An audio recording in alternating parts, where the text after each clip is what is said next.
You are looking live at Fleming Island High School, Randy Warren Stadium. They call it the Rock. Good evening, everyone, and welcome to Sunshine State Broadcasting's presentation of Friday Night Lights on SSB, a district battle in Class 5A District 3 between the Ponte Vedra Sharks and the Fleming Island Golden Eagles. BP alongside David Wells, who will be with us in just a second as we finish getting squared away here. We appreciate you joining us tonight. Follow us on Facebook, X, and Instagram. On Facebook and X at SSBJax, and on Instagram at SSB.Jax.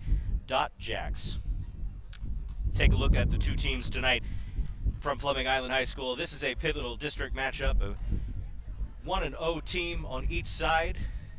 Can you hear me, David? I can. Okay, good. You're sounding great, BP. There we go. We're back. This is David. We are underway here, and we'll get to our quick pregame show, the speed version, 2-minute offense, as it were, as the captains come to center field. So last week, David, Ponte Vedra blew past Menendez 40-0. No questions asked there. It's their biggest margin of victory this season. It's the first shutout they've pitched this year. Senior quarterback Drew Price throws 148 yards on 10 completions, pair of touchdowns. He ran for 60 and a touchdown. Cam Teets did his part to keep the secondary busy, picking up 80 receiving yards of his own. So, David, a solid performance last week from the Sharks, but they face a much different defense this week in Fleming Island. What do they need to do to stop Fleming Island's defense from putting them in a hole? Absolutely. When you think of Fleming Island's defense, you think of their linebacker play. They have 4 excellent linebackers here at Fleming Island. When it comes to their 2 outside guys in Van Hoff and Rogers, their 2 inside guys in Keofi and Witt. And we hope those 2 guys are very solid in the interior play, can tackle this running back that they have for Ponte Vedra. Brian Case has been the player of the week here in St. Johns County a couple times over now, and he's going to be one of the focal points of this offense, along with this passing game and quarterback. So if they can hold this Fleming Island defense and these linebackers at bay, we're looking for that quarterback and running back to have a good game. So Ponte Vedra's defense, speaking of that, they spent a lot of time in the backfield as well. They got 7 sacks last week. Heavy lifting was done by Riker Kemp and Martin Geary. They racked up 5 sacks between the 2 of them. But Sebastian Broughton is no slouch in the backfield. What's Ponte Vedra going to need to do to keep up with him should he decide to take off and run tonight? So the number one thing with Sebastian Broughton is he likes to step up into passing lanes. As soon as defensive ends pursue too wide, he's going to step up and around them to get not only upfield, but can also trace the sideline and throw the ball downfield. He's very good at keeping plays alive. Absolutely. So, remind you, we are live at Randy Warren Stadium tonight. Friday Night Lights on SSB. Happy you're joining us this evening. Follow us on social media, would you, on Facebook, Instagram, and X. Don't forget to hit that Sunshine State Broadcasting, subscribe to the YouTube channel, hit that button, hit the notification button. Let us know that you are here, and we will let you know where we are. You can also go to our website, ssbjax.com, where we have a complete event schedule for the rest of the football season just updated for you as well. You can find out when our next broadcast will be. Golden Eagles coming off a bye week. So they didn't really have anything going on last week, just to sit back and chill after they dismantled Orange Park. They notched their first district win since 2021. That's big. Massive. That's very big. The psyche of this team. Yeah, I would tend to agree, right, Dave? That's huge for them. Well, when you're coming into play a quarterback that's experienced, his senior year, throwing over 533 passing yards and 4 touchdowns thus far, you want some time to prepare for that offense. You want to see what this guy might do differently. He has years of film on him to watch, and as long as you can find ways to not only pressure him but put him into situations where he's uncomfortable, that's how you can knock a senior quarterback down a few pegs. On the season for Fleming Island, senior quarterback Sebastian Broughton thrown for 350 yards on 18 completions, just 2 touchdowns, but where he makes the difference is that running and scrambling capability. He's just behind Demir Jackson with 225 yards on 34 carries. Ponte Vedra, though, they've been sack happy. How important is establishing the line of scrimmage going to be tonight and being aware of where your mobile quarterback is, David? Well, being aware of the mobile quarterback's always been huge. This is how, when you play man coverage, everybody runs off to one side, and all of a sudden there's a gigantic lane to run through. You know, in high school football especially, linebackers and defensive linemen struggle to keep quarterbacks within the pocket, and if defenders' eyes aren't on the quarterbacks, that's how these long runs end up happening. Fleming Island won the toss. They've elected to defer the option to the second half. We'll get to our keys to the game in just a minute here as Parker Sertiman lines up to kick. This could be an interesting kickers duel tonight because both teams have very talented place kickers. And that beachside game was won by the Ponte Vedra kicker in a last-second fashion, so there's going to be a lot of great kicking in this one as Parker Sermon sends his first of many touchbacks back, hopefully today. Touchback number 1 on the day. That'll spot Ponte Vedra at their own 20-yard line. Coming in at quarterback, number 2, the senior, Drew Price. So Price will be flanked by it'll be Brian Case. He'll be one of the better running backs in the area, and a strong runner that likes to bounce things slightly to the outside, but we'll get north and south. First down and 10. Underway here in this district matchup. Price takes a snap. He will fake the handoff, run himself. Very similar quarterback styles both Ponte Vedra and Fleming Island have, and instantly we have our first penalty flag of the game. Let's check out the call as the laundry comes on the field here. The give was to Brian Case, the senior. He's listed at 6 feet, 200 pounds. And we have a face mask call against Fleming Island. So that'll be a first down for Ponte Vedra. And David, this is not what they want to do already against a pretty talented team. Yeah, the instant penalties. They have a stop there. You know, they're setting the tone on defense, and all of a sudden you're going to give them 15 free yards. Now, they don't have the back end to be able to survive off this. You know, you're hoping for 3 and outs. You're hoping for run stops. You're hoping to put them into bad situations because you have young defensive backs or defensive backs that don't quite have enough speed to contend with the outside receivers for Ponte Vedra. First down at 10 off the penalty. Price throws a floater. That's looked like a dead duck, but it's a dime and it's incomplete. He was not in bounds. Referee says he was just off the sidelines there. So a nice floater though. Now there is a bit of a breeze today left over from Hurricane Helene that blew through the state of Florida, and we'll talk about that a little bit later on in the broadcast, but that's not severe wind. It's slightly breezy. It's very comfortable outside, but I imagine those passes will hang up occasionally if they're not thrown on a road. And not getting your Thursday walkthrough or your Friday pre-practice stuff, it does mess with you a little bit, not having those opportunities to prepare for the game.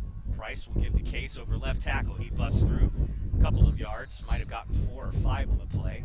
So they are an inside and outside zone team. So that's the inside zone. You're going to feature a lot of interior double teams, and then the outside zone is everybody stepping in unison to the outside. So they're going to run those 2 plays probably more commonly than any other.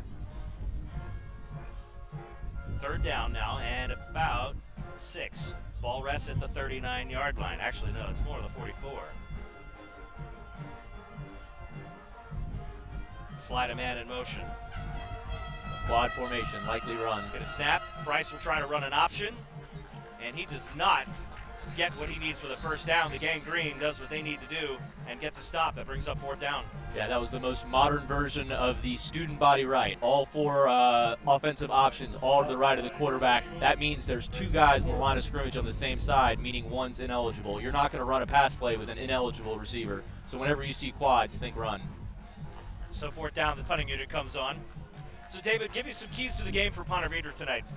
Well, giving the ball to Kane as much as possible, making sure you're testing the tackling of this Fleming Island defense, specifically in their secondary. David Smith's had a good season so far, but this has been by far his best 2-game stretch that he's ever put together. So you'd want to see a couple tests of this secondary with Kane, and making sure you contain Sebastian Broughton would probably be their #1 priority.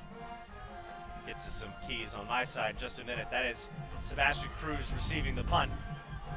Comes across the 20 to about the 25, gets up to the 30, 35, and he eventually can't toe tap anymore.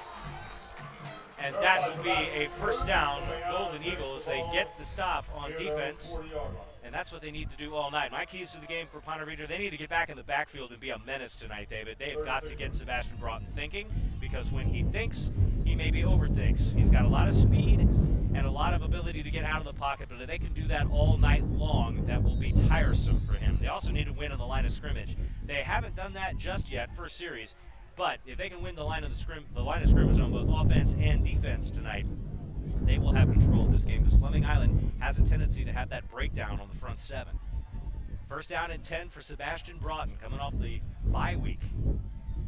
He'll get a give to Demir Jackson. The wrecking ball pops through for a good about 3 yards on the play, and Jackson, boy, can run hard when he gets downhill. Absolutely. I would consider him the most run-angry, most violent player on Fleming Island's team. He has reckless abandon coming out here. He has no regard for the well-being of any of these defenders. He's a low down, run it down your throat kind of running back, and you know coaches love that when it's working.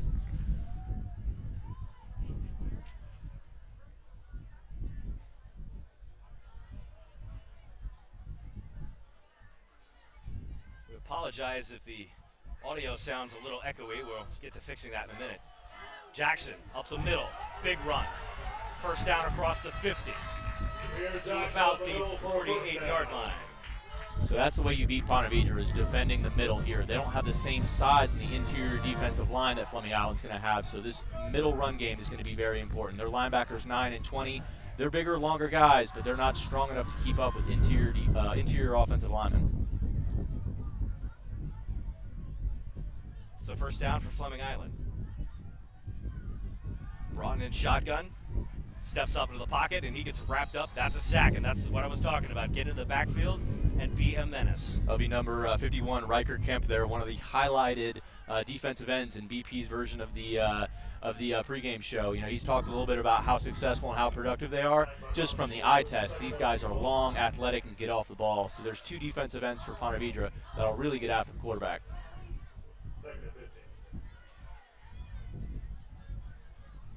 Second down and 15.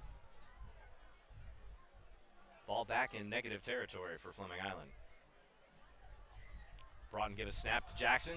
Tries to set the edge. They don't do that successfully. Ponte Vedra gets back there, and that's it for a loss. And Ponte Vedra is loading the box, keeping one safety deep. They want to make sure they have this run game squashed before it gets going. They know that Ponte Vedra needs the run game to operate its RPOs and play-action passing game.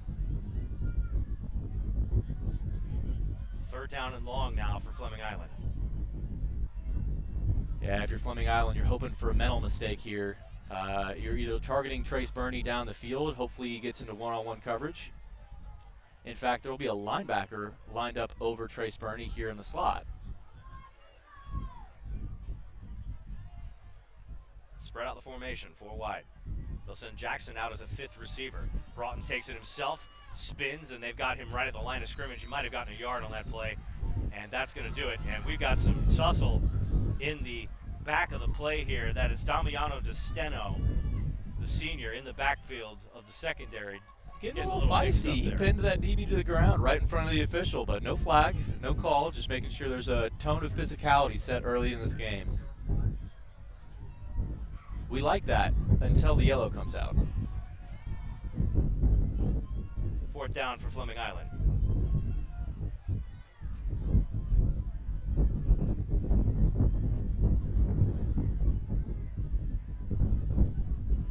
Sertivant's punt in the air.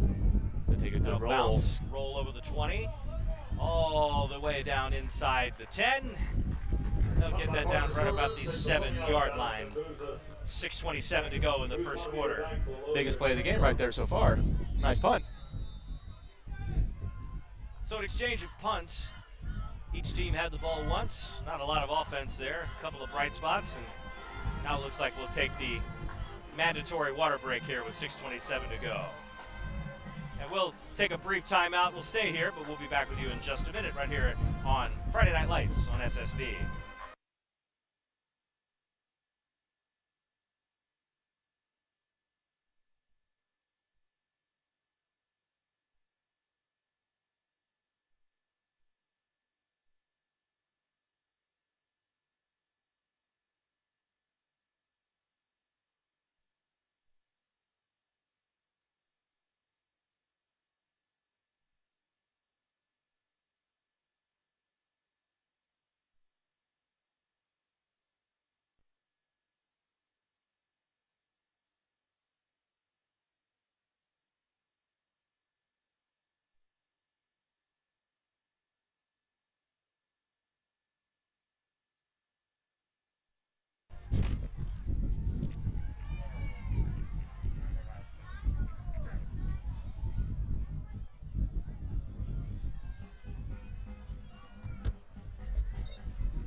First down and 10 for Ponte Vedra. They'll run a couple of yards on that first down play. Brings up second down. Again, we apologize for any echo you might be hearing, sort of reverb here. We're Got some brand new equipment we're trying to get working here. Stand by with us. We'll get that fixed for you as soon as we possibly can. But a vast improvement over last week, I'm going to say. Price with a give, hitting the backfield. And Brian Case goes absolutely nowhere. A.J. Witt with another back in the backfield to tackle.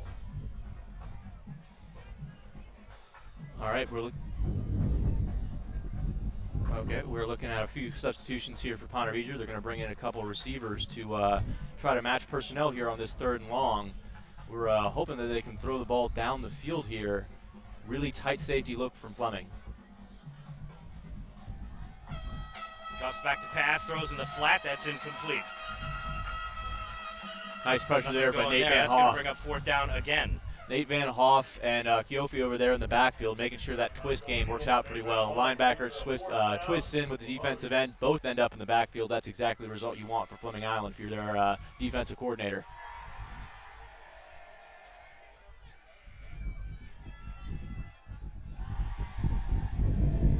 All right, back here we're going to have Sebastian Cruz and Bernie to return this punt. One's going to end up lead blocking for the other. Let's see if they can pop one here.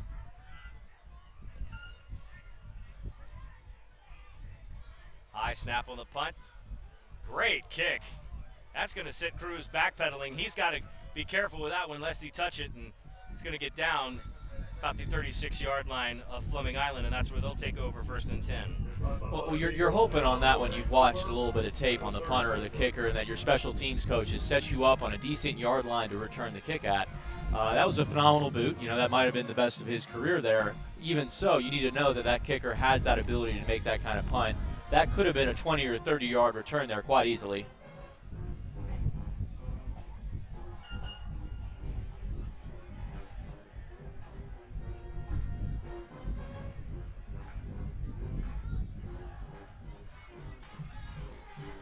So nothing doing on either side of the ball right now to start things off.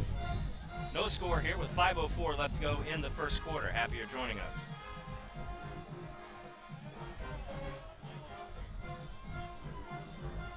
Broughton steps back to pass. He'll throw, and that is caught.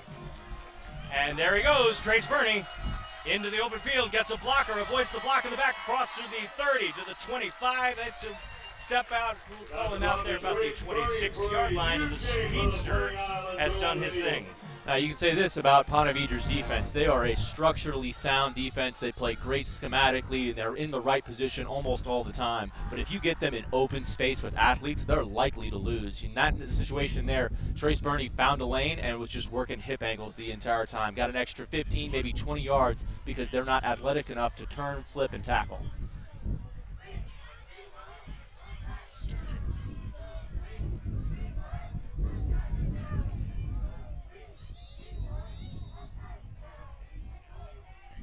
First down and 10 for the Golden Eagles after the Trace Burney grab.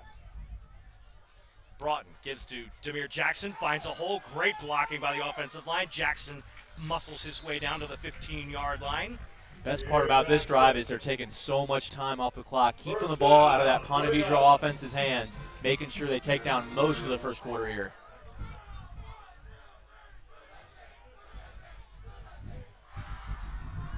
Another first down for Fleming Island as the Eagle Band 1 gets fired up over there. Yeah, phenomenal energy in this place.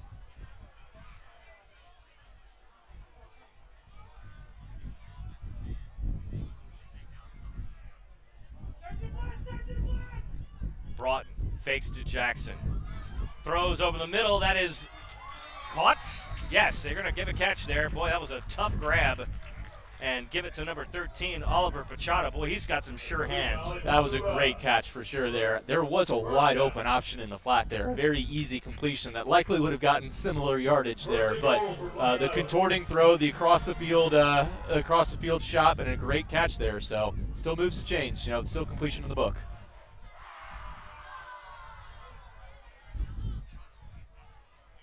Likely a hammer run by Jackson here.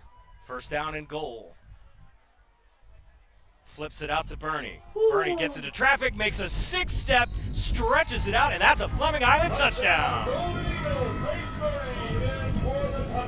give it to our first Worldwide Automotive touchdown on the night. Oh, an excellent play there. Jukes him out of his shoes. Having and served reaches Clay that County ball for over. 18 What an years. athletic, not only play to make it on your own in open field, but just to stretch that thing over the plane of the goal line. Phenomenal job. He's a serious talent over there. It's a one-man show. Absolutely. Waiting to see that all year.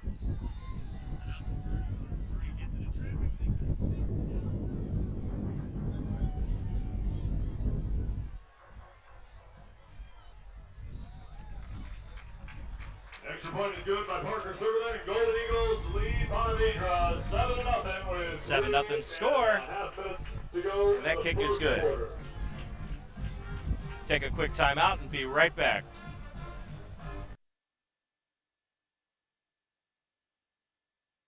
For 18 years, Worldwide Automotive is bringing back the neighborhood repair facility with fair and honest pricing. It's why Worldwide Automotive's motto is car repair with care. Worldwide Automotive provides old-fashioned customer-centered service in an environment that is friendly and welcoming. Servicing domestic and European cars, Worldwide Automotive is offering $25 off to anyone who mentions this ad. And that's for any service. There's no need to go to the dealer for your 30, 60, 90, or 120-mile services. They offer same-day service and will handle your requirements for oil changes, belts, tire rotations, air conditioning, brake flushes, transmission services, and tune-ups. Come by and say hi to owners Joe and Valerie and see why they say their customers are family. Worldwide Automotive is located at 2490 County Road 220. For more information, go to worldwide-automotive.com. Fleming Island kicks away. Sebastian Cruz's kick goes into the end zone for a touchback. That's 2. 7-0 lead for Fleming Island right now with 3:35 to go in the first quarter. Thanks for joining us tonight on Sunshine State Broadcasting. Again, we apologize for any audio issues that you may be experiencing right now. This is not a robot. This is an actual person. Bear with us as we continue to tinker with a couple of settings to clear up my dulcet tones. Ponte Vedra back on offense. They've punted 2 straight times on possessions.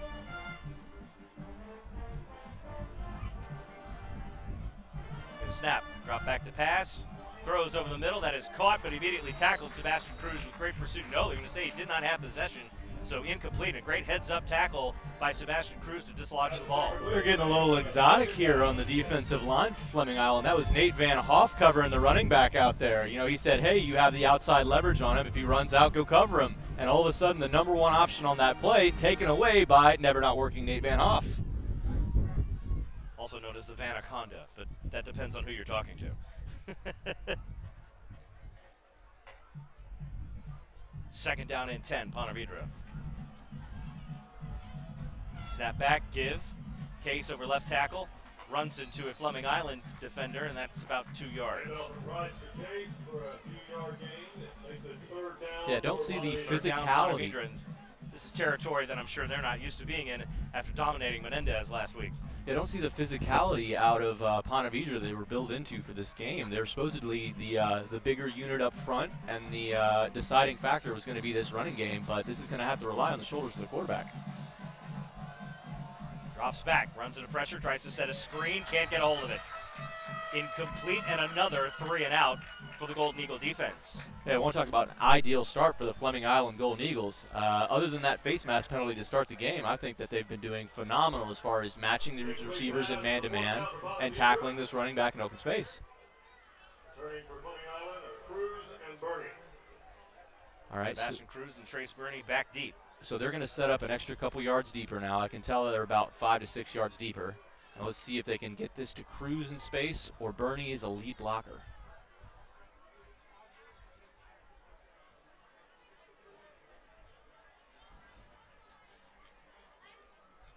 Good snap, get that punt off. Another great kick, a little wobblier. Cruz will let this one bounce. He'll field it on the hop, get across the 40 down to the 45-yard line, kind of dangerous territory to be in there, but Sebastian Cruz will get some sure hands and sure yards. It's the confidence in being able to catch the kick even when you're still on the move. It's such a learned skill that you have to practice and refine and get used to. It's okay to throw a hand up there, but if you practice that skill, you're going to become better and better as a returner, and it's something he's going to be asked to do at the next level of college football as well. So first down again for the Fleming Island offense. Sebastian Broughton's already marched down the field with the team. 2:41 to go in the first quarter, and 7-0 ball game. They're continuing to match a linebacker on the slot receiver here, which could be an excellent matchup for Bernie in the future. Broughton throws that slant route, tries to find a blocker, can't get to the line of scrimmage. I like where the play was going, but Bernie, he's a guy that you got to have in open space and get him moving, and he has to make a decision on where to run through traffic. He's not going to really be as successful as you want. And that middle tunnel screen is an excellent play call. I think they should refer back to it, but it is more of a blitz beater than it is an open field play. Second down and 11.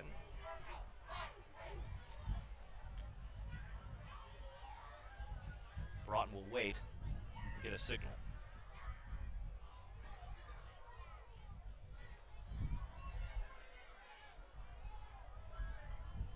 Get a snap, fakes it, pulls it out there, tries to turn the corner. He does, scoots upfield, gets about 12, maybe 13 yards on that one, and there he goes, Sebastian Broughton with the run.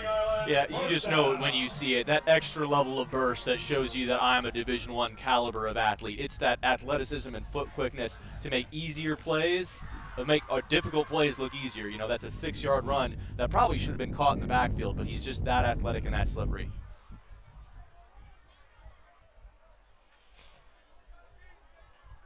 First down and 10.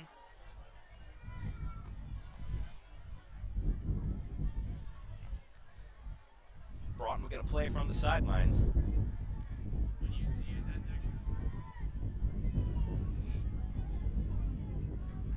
Give over to Jackson. Jackson gets a couple of yards over left tackle. Solid run, brings up second down. Here Jackson with the run for a couple of yards. That brings us to a second down. We're looking about inside of 1:30 here. Fleming Island might take a 14-0 lead if all goes well on this drive. You know, you really want to capitalize here and put your foot on the gas. Second down and about 8 to go. Ball rests at the 40-yard line. Bernie on a linebacker. Here we go. Get a snap, flare that out to Bernie. Gets the screen, crosses the 35. Yeah, that backer couldn't even put a hand on him. It's just the size mismatch. At that point, this guy is supposed to be on the inside playing against the run, and he's split out. You know, Bernie easily has 30 pounds less weight to move around, plus he's more explosive of a guy. He's going to be able to take this deep if given the opportunity. So third down and about 2 to go. And they will flip the linebacker to the other side. They'll put trips to the right. Jackson over at sidecar to the right of Broughton. Get a snap. Jackson will not get that, and Broughton will get it. And he's going to push his way over, and I think he has enough for the first down, and they're going to say yes. Sebastian Broughton keeps the ball. It's picking up a minute to go It's here a Fleming Island in the first quarter, down. and that's a first down. It looks like we're going to have a Ponte Vedra player down here. We got an injured player here. Can't see who that is. It looks like it's number 50. It looks like Martin Geary, the senior defensive tackle for Ponte Vedra, down, injured on the play. We'll keep it right here. All right, looking at a minute left in this first quarter. You know, it's been an excellent opportunity for us here at Sunshine State Broadcasting to be able to use the Fleming Island atmosphere, the Rock, and the games that they have here for us. The opportunity to broadcast your Fleming Island faithful and these Ponte Vedra Sharks as well. So we thank Travis Cunningham for the opportunity to be here, and Mr. Chevy's Wings for being one of the best sponsors we have, as well as Worldwide Automotive, amongst many others that are looking to support us and help our media organization take up off the ground. We're looking for an excellent rest of this game here with a minute left in the first quarter. He said Chubbies. Got my attention right away. Blue. Clock under a minute now here in this first quarter. 7-0. 5 wide receivers right now for Sebastian Broughton. He'll drop back, scans the field, will roll out of pressure. Here they come. He'll take a step forward. That stab step is ugly. He's got a wide open receiver into traffic though. Bounces right out of his hands, incomplete. That was a surefire touchdown. But hey, not exactly what you draw it up. Good pressure by Ponte Vedra to get into the backfield. And this is what we talked about at the top of the broadcast, David. If you can get Broughton into situations where he's forced to make a decision, he normally will make a good one if he's got a receiver wide open. That one was 50-50. That one hit him right between the 1 and the 4, to be honest. That should have been a touchdown 10 times out of 10. He's throwing it between 2 defenders, 40 yards down the field. The hardest part of that was done by Sebastian Broughton. You just got to make that catch and score that easy touchdown. Easy is not the right word there, but it should have been a catch and a score. 4 wide now, 2nd down and 10. Gonna snap, Broughton throws, that's caught. Surefire shot to Oliver Pachota. Gets it to 3rd down and about 4. Coming up on 17 seconds and counting here. This may be the final play of the quarter as Broughton's group is taking their sweet time here. And again, Fleming Island doesn't have a digital play clock, so your guess is as good as ours. We'll take a commercial timeout right after this end of quarter here. So with that being said, 7-0 with 1 quarter in the books. A little closer than I thought it would be right now with these 2 explosive offenses. We'll take a commercial break, and when we come back, we'll have the 2nd quarter of Friday Night Lights on SSB live from Randy Warren Stadium at the Rock. Stay right here. Having served Clay County for 18 years, Worldwide Automotive is bringing back the neighborhood repair facility with fair and honest pricing. It's why Worldwide Automotive's motto is car repair with care. Worldwide Automotive provides old-fashioned customer-centered service in an environment that is friendly and welcoming. Servicing domestic and European cars, Worldwide Automotive is offering $25 off to anyone who mentions this ad. And that's for any service. There's no need to go to the dealer for your 30, 60, 90, or 120-mile services. They offer same-day service and will handle your requirements for oil changes, belts, tire rotations, air conditioning, brake flushes, transmission services, and tune-ups. Come by and say hi to owners Joe and Valerie and see why they say their customers are family. Worldwide Automotive is located at 2490 County Road 220. For more information, go to worldwide-automotive.com.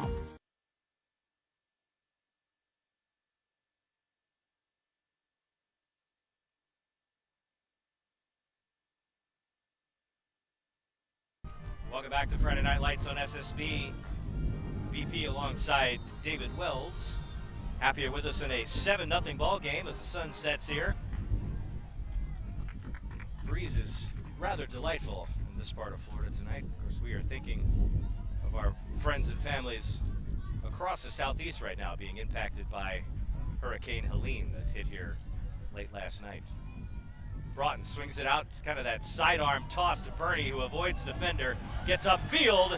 He's going to get to the 10, makes a move, and that's going to be another Fleming Island touchdown. Wow, a phenomenal individual effort by Trace Bernie there. Sebastian Broughton will sidearm throw, but all Trace Bernie there in the open field makes 2 guys miss and scores on that nice swing pass.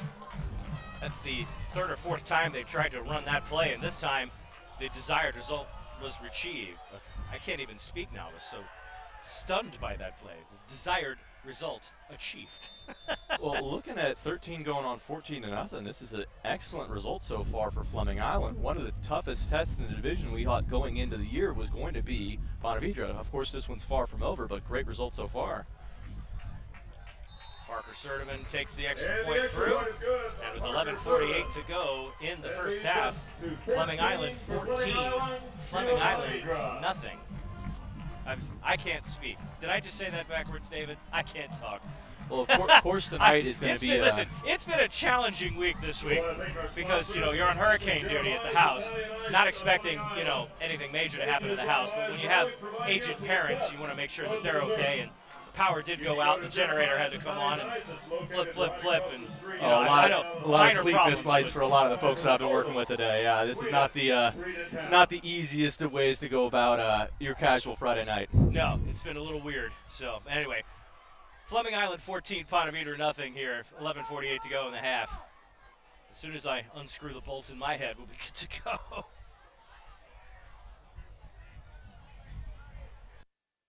Send this up. He's 2 for 2 on touchbacks this evening. See if he can make it a hat trick already. I'm surprised right now, Ponte Vedra not generating the offense that we've seen, and this one is going to get hung up, and we get a return here, and then stopped immediately at the 20-yard line. So it kind of works like a touchback with the good coverage, and the Sharks will start off. To me, this is the first game that Fleming Island has more athletes on the field than the opposing team. This is definitely a faster built Fleming Island team, and they want to play with speed. They want to be in your backfield. They want to run around you instead of through you. So a matchup that was much more custom built to Fleming Island than I thought coming in.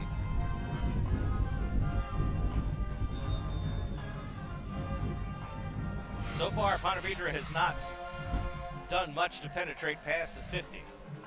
They've punted on every possession. Get a snap. Give. They're going to whistle that one dead. Looks like we've got a procedure penalty here.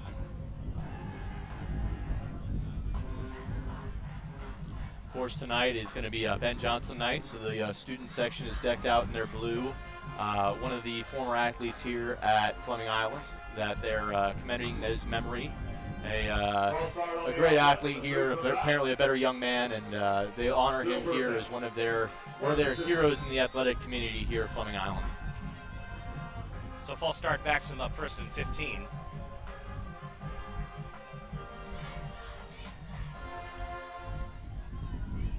Spread the formation out. They'll have 4 wide. Get a snap. Steps up. Takes it himself. Got a running lane, and that's what he does. Number 2, Drew Price, the senior. Now, a most effective play for the game for them. Case in the backfield, actually, having a trouble. That was 2. That will be 2. That won't be Price. One of their most effective plays of the day was making those linebackers spread out to defend the run in this quarterback draw, and then all of a sudden that quarterback has a full head of steam into the secondary. First down after the about 17-yard gain. Ball sits at the 32. He'll get a snap, fakes the handoff. Steps down, that is over the middle and incomplete.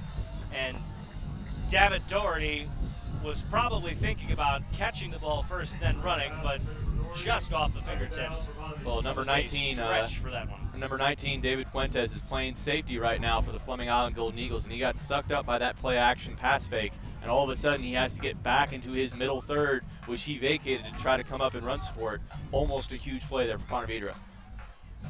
Second down.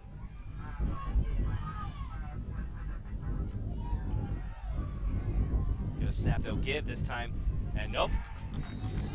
They like to run that zone play, and at this point, Price was hit immediately. Actually call it a loss on the play of about 1.5 yards. 3rd down and long. Nice hit by Cohen there, number 4, middle linebacker for them, serves as their enforcer in the middle along with Witt. Really, they have the same responsibilities along the interior portion of that defense, but great tackle there, and right now he's going to be supported as the only man in the middle.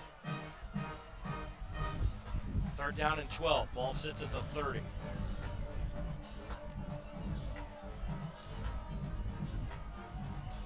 Split a man in motion. Drops back. Looks, got a man in the flat that's caught right at the 1st down marker. And it looks like he does have enough for a Ponte Vedra 1st down. So after being stalled in the first couple of drives, Ponte Vedra is moving. So creative motion there. You motioned out of bunch and force some quick communication. And normally when you force quick communication, you see off-man coverage. So that motion forces the Fleming Island to adjust, make a quick decision, and all of a sudden that completion gets a lot easier. Ball to 44. Here comes that off-man coverage again. Gives the case. Wiggles his way through the defense. Gets across the 45 into Fleming Island territory. It's enough for another Ponte Vedra first down. So they like this look. So far, Fleming Island aligns 2 high safeties to it, and then motioning again brings another person out of the box so they can run whenever they run out of this motion bunch look. Under 10 minutes to go here in this half. Price kind of hard counted. We got one-on-one to the top of your screen, number 8 versus number 10. Got Chase Donaldson one-on-one. Get a snap, drops back, throws deep into single coverage. That is incomplete, just in and out of the hands of his intended target. That was a wide open throw, just about at the right spot. That was that matchup I was talking about. It's that Chase Donaldson one-on-one, the deeper portion of the field. It's definitely one thing in high school football you'll see quite a bit is corners being put on an island one-on-one. I would imagine they're going to go back to that again. Second down and 10 from the 45.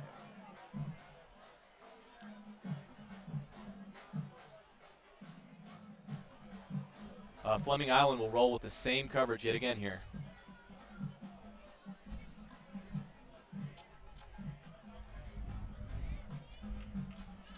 The snap. Right up the middle.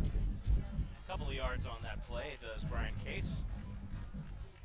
It's how much do you trust your quarterback and outside receiver to have connections down the field like that. It's not as easy as throw the ball deep and hopefully he catches it. Everything has to be in time. Everything has to be in rhythm. The location of the ball, where he's supposed to be, the distance from the numbers to the sideline that the player's going to be, in time, in rhythm, and around the defensive back.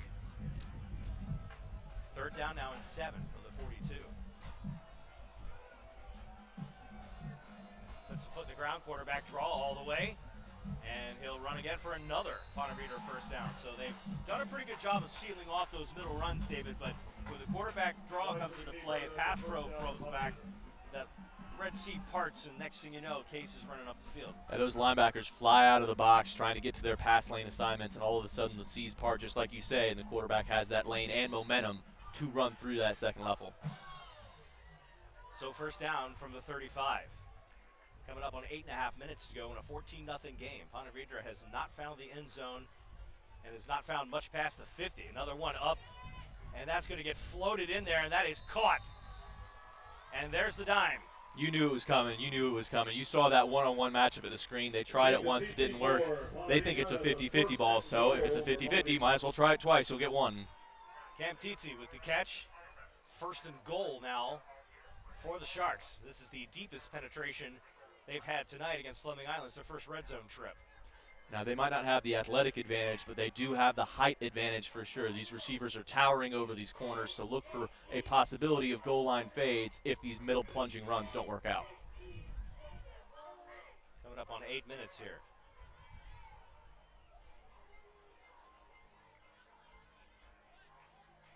Gives it to Case. Breaks a couple of tackles and then gets hit right at the 1 yard line. Second down and goal. As tight a space as you can operate in if you're Fleming Island. You don't have the biggest of bodies here to stop this interior run. All these splits for the offensive linemen of Ponte Vedra are going to cut down here just so they can power through and get this short touchdown run.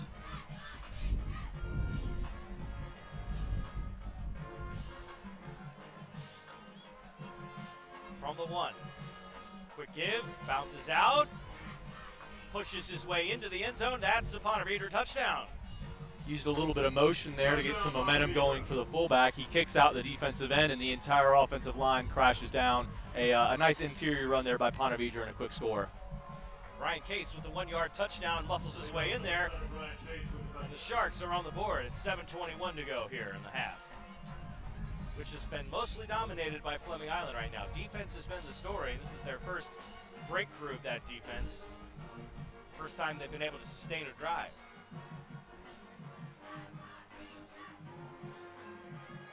Noah Ash blocked. The extra point is blocked by Fleming Sophomore Island. kicker has his extra point attempt returned to sender. And in a close game like this, David, I would imagine that may come to haunt them later.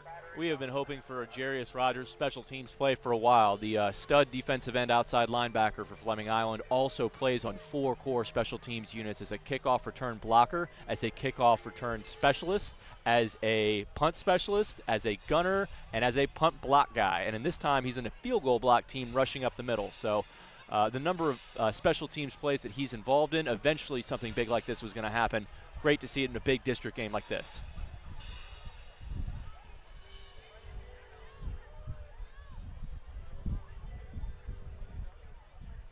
All right, looks like the kick returners for Fleming Island might have lined up on the wrong side of the field. You know, that's quite funny. But now we're looking at a kickoff return situation for both Bernie and Sebastian Cruz and see if they can notch one with a couple extra return yards here. Okay, I think we've killed the Decepticons out of our audio. Thank you. Now we're cooking with gas. Kick is away. That's a touchback. Kick off by Noah Ash into the end zone. So the Golden kicker Eagles battle take tonight, the ball at the 20. I think that's going to be interesting because we have 2 really good field goal kickers in Noah Ash and Parker Sertivan. And it's already tight in this first half. We'll have to see how the second half goes. But I don't want to give the old announcer jinx here, but this may come down to a kicker at this point doing something. I'm not going to say it's necessarily a field goal kick to win the game, but a special teams play may likely have the edge here. Now, normally you say it's that nobody knows the kicker until it's the most important moments of the game. But here, we actually have quite a few moments of these kickers. We have a 50-yard field goal from Sertivan. We have a game winner from the Ponte Vedra kicker as well. So you're right. It's going to come down to key moments like special teams plays. There's Demir Jackson. Finds a hole. He's cut up. He's across the 50 to the 45 to the 40, accelerating to the 45. Sheds a tackler. Gets all the way down to about the 21-yard line. Demir Jackson with another big run for the Fleming Island Golden Eagles. First down. You know, that might not have been the best tackle in the world, but it was a great effort play by 44 in Ponte Vedra, Robert Gilveri. He was there chasing down that play from opposite formation. Might have missed him, but slowed him down just enough to make that tackle. But an excellent run by Jackson, one of the team's focal points here. He's going to get subbed out for a quick breather when we see a new running back in for Fleming Island. Looks like that might be Brady Dingman in. Also very sure-handed. Huge run by Jackson to start this drive. They will fake it. Broughton will try to run around. They didn't set the edge very well on that one. Ponte Vedra will usher him out after no gain on the play. Well, trying to figure out where Sebastian Broughton's going is a tough task, no matter what. So we look at Sebastian Broughton, and we see one of the slipperiest guys in all of Duval County, Clay County, St. John's, all of Jacksonville, really. One of the best athletes around. So whether you're his own offensive lineman or a defender trying to tackle him, it's almost impossible to know where that play is going to end up. 2nd down and 10. Just outside of the red zone. Ball sitting at the 21-yard line.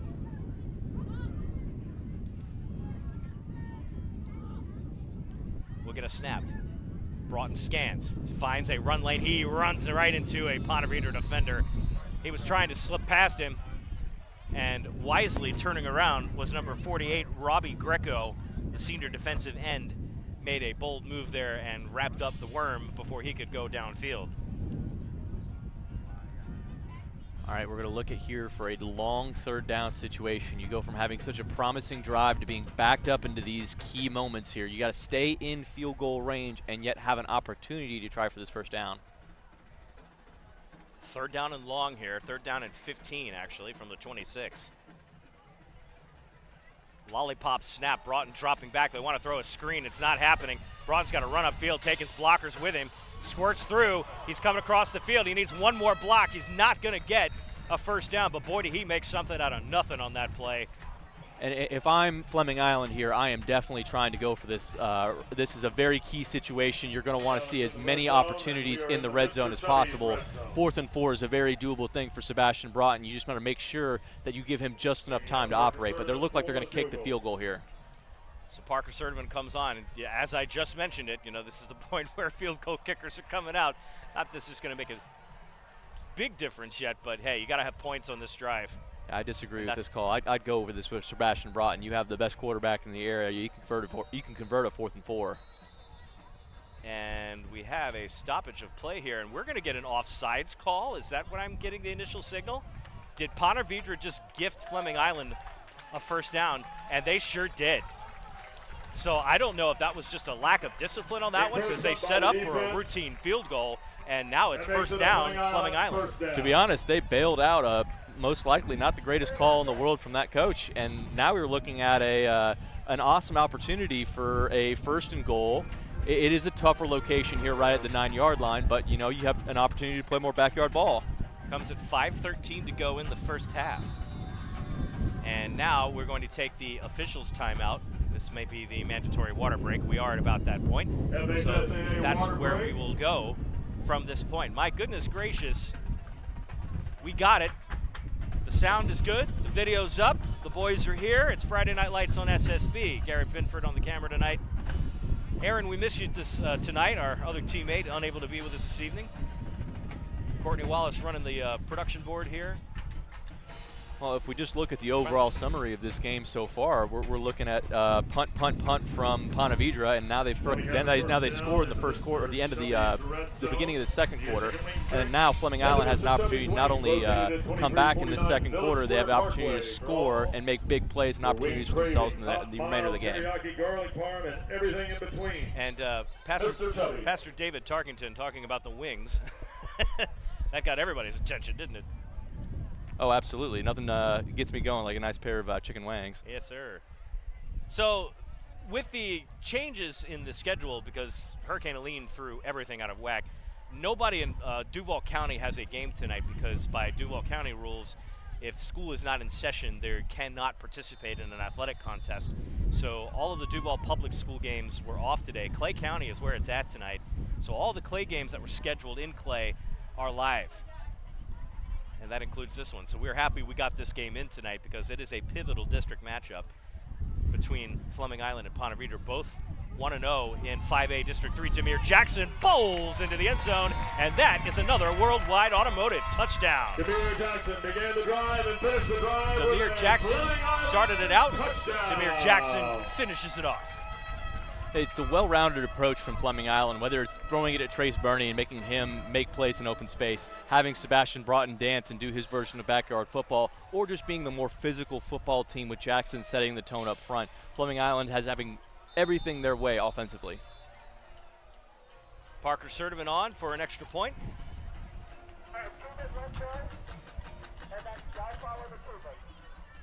Snaps up, good hold, and kick is good.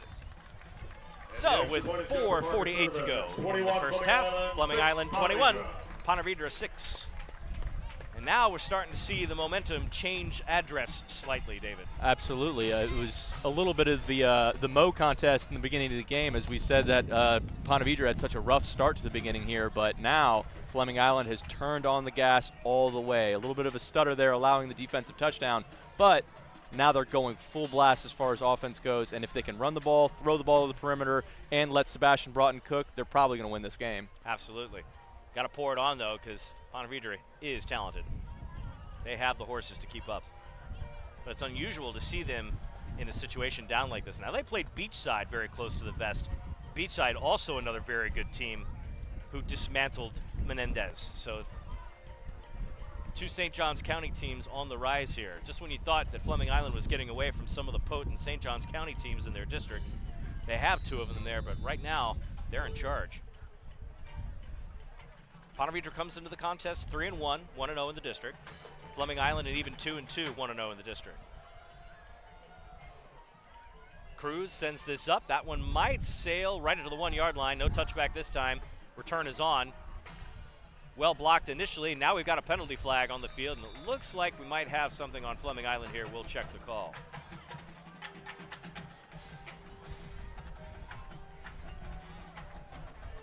Well, coming onto the field here is going to be a second unit interior defensive line for Fleming Island. They had some struggles against Orange Park when it came into this second unit.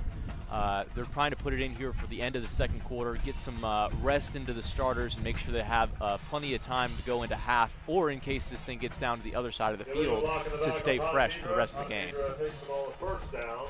On the return, the kick from Parker Circle. So the penalty was illegal block in the back. So that will send that ball 15 yards or 10 yards on the spot. Now looking at 4:41 remaining on the clock here, if you're Fleming Island, you're thinking about being rather aggressive defensively to set up for your offense. There'll be just enough time for you to make this stop and get the ball back. And you got timeouts in your pocket. Use those wisely. First down and 10 from the 10. Give to Case. He finds a hole over the left side. Get the ball to about the 15-yard line, couple of yards. Brings up second down. Now you're not considering using those timeouts yet. You want to make sure you're into that right down and distance, that you're going to make sure that you're pinning Ponte Vedra in a place where they can't get out of. Call it second down and about 4. 4 wide for Ponte Vedra. Get a snap. Give to Case. Case will march way over the 20-yard line to about the 21. That'll be enough for a Ponte Vedra first down. First down, Ponte Vedra. Clock will continue to run, approaching 4 minutes. All right, getting the signals quickly in and out of the huddle for Ponte Vedra. They definitely want to see this run game take off here and kill this clock. One of the hardest things to do in football is that 4-minute drill. Gonna play from the sidelines. Price will come back to the line. Get a snap, give to Case. No, Price pulled it. And he'll come across the edge to Corey Allen. Will shove him out. That'll stop the clock with 3:33 left to go. Ball sitting right about, I think they'll mark him out at the 29-yard line of Ponte Vedra. I'm sure that is not what their coach wanted, to step out of bounds on first down like that. If you step out of bounds on first down like that, you not only stop the clock, you're giving them an opportunity to make a stop here and force a third down with an untimed down. Second down and 2 to go.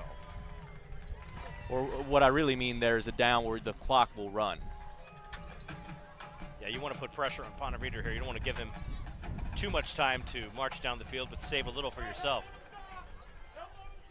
Trips to the right. Will slide a receiver across. Get a snap. Drops back. Good protection. Single coverage. That's going to be caught right about the 40-yard line. Number 14, Jack Berquist, 6'3" receiver. Well, they have found 38. Well, they have found a matchup that they like going against Chase Donaldson over here. The height advantage for these wide receivers of Ponte Vedra is appearing down the field, and even though Donaldson's with them step for step, they're just bigger, stronger athletes, and that's going to be a matchup that they're going to really target, especially down the field. It's their third time throwing at them so far in this game.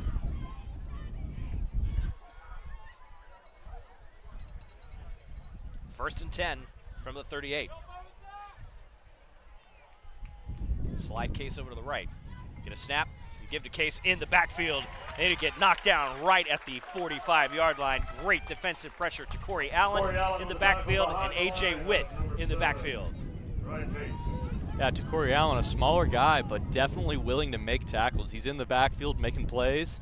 A little bit of stopping power there, too. You got to stop the legs of that offensive player, pin him down to the ground. Nicely done. Strong kid for the size.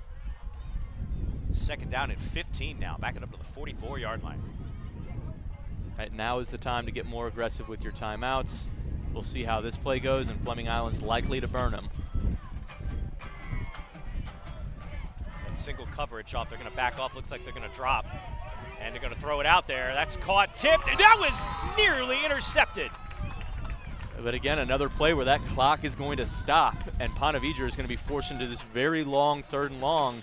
Obviously, it's a running situation for them, because if they give up another incompletion, they're just giving more time back for Fleming Island. So if I'm Fleming Island, I'm giving a big pass coverage look, and then all of a sudden rushing towards the line of scrimmage. Third down and 15. Trips to the right. And we'll get a stoppage of play here, and Fleming Island is going to take a timeout and think about this. Very important third down play.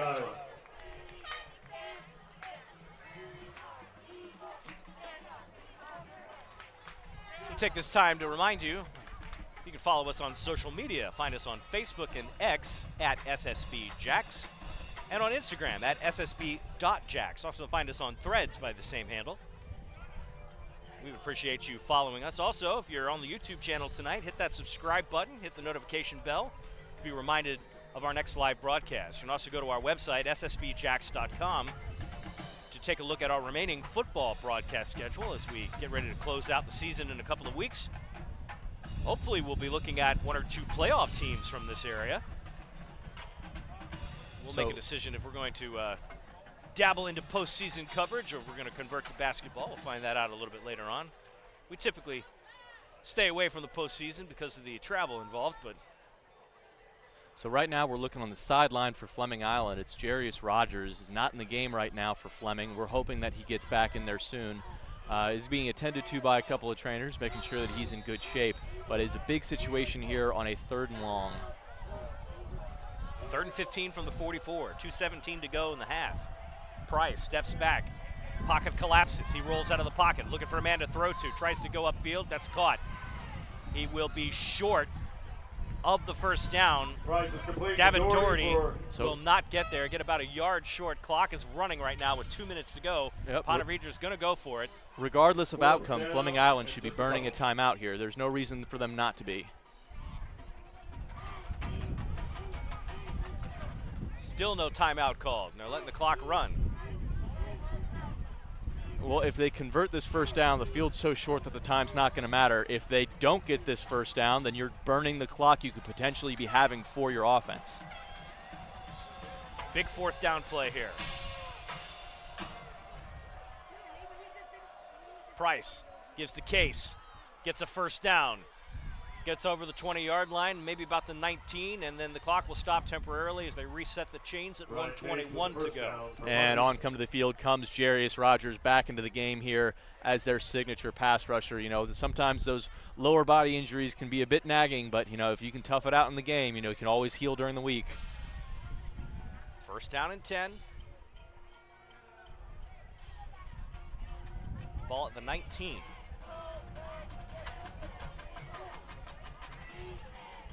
Snap, give it to Case again, runs that left side.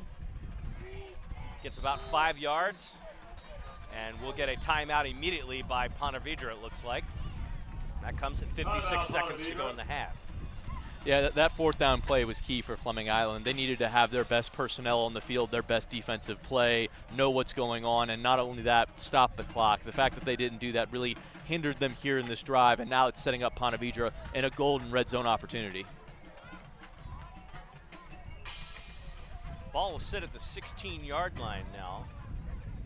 56 ticks of the clock before the half. Fleming Island kicked off to start the game, so they will get the ball to start the 3rd quarter. And this is kind of like that sandwich drive where you really want to be the last to score at the half, and Ponte Vedra looks like they're going to be the ones to try to punch it in there. The first half was largely dominated by Fleming Island's defense.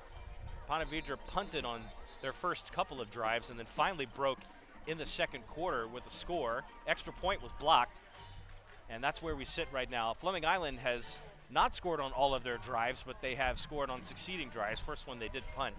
Sebastian Broughton has had a couple of great throws to Trey Spurney. Demir Jackson running well tonight. And so we're sitting at 21-6 with 56 seconds to go. Back to action here. Drew Price out of the timeout. Sends a receiver in motion. Get a snap, go fake the Case. That was almost tipped at the line. Caught down to about the 5-yard line. Quick pitch and catch, and that's Doherty again. And that'll bring up 1st and goal. Clock stops with 49 seconds. Now winds. 45 to go in the half. Price fakes the handoff, takes it himself. Pressure at the line. He dances out of it, maybe gets 2 or 3 yards. Ponte Vedra will take their 2nd charge timeout. And that'll stop the clock with 37 seconds to go. Excellent use of the game clock there by the Ponte Vedra head coach. You know, he knew that there was going to be a stoppage of time when it got to that first down, got his troops to the line of scrimmage, snapped a play, and regardless of result, you're getting a gain closer to the goal line and finally burning that 2nd timeout. You still have a 3rd to use, so running the ball is still on the table as well. Yeah, pretty much your whole playbook is open at this point. Meanwhile, the Golden Eagles trying to hunker down here, play some defense. See if they can keep Ponte Vedra off the scoreboard, or at the very least, settle for a field goal.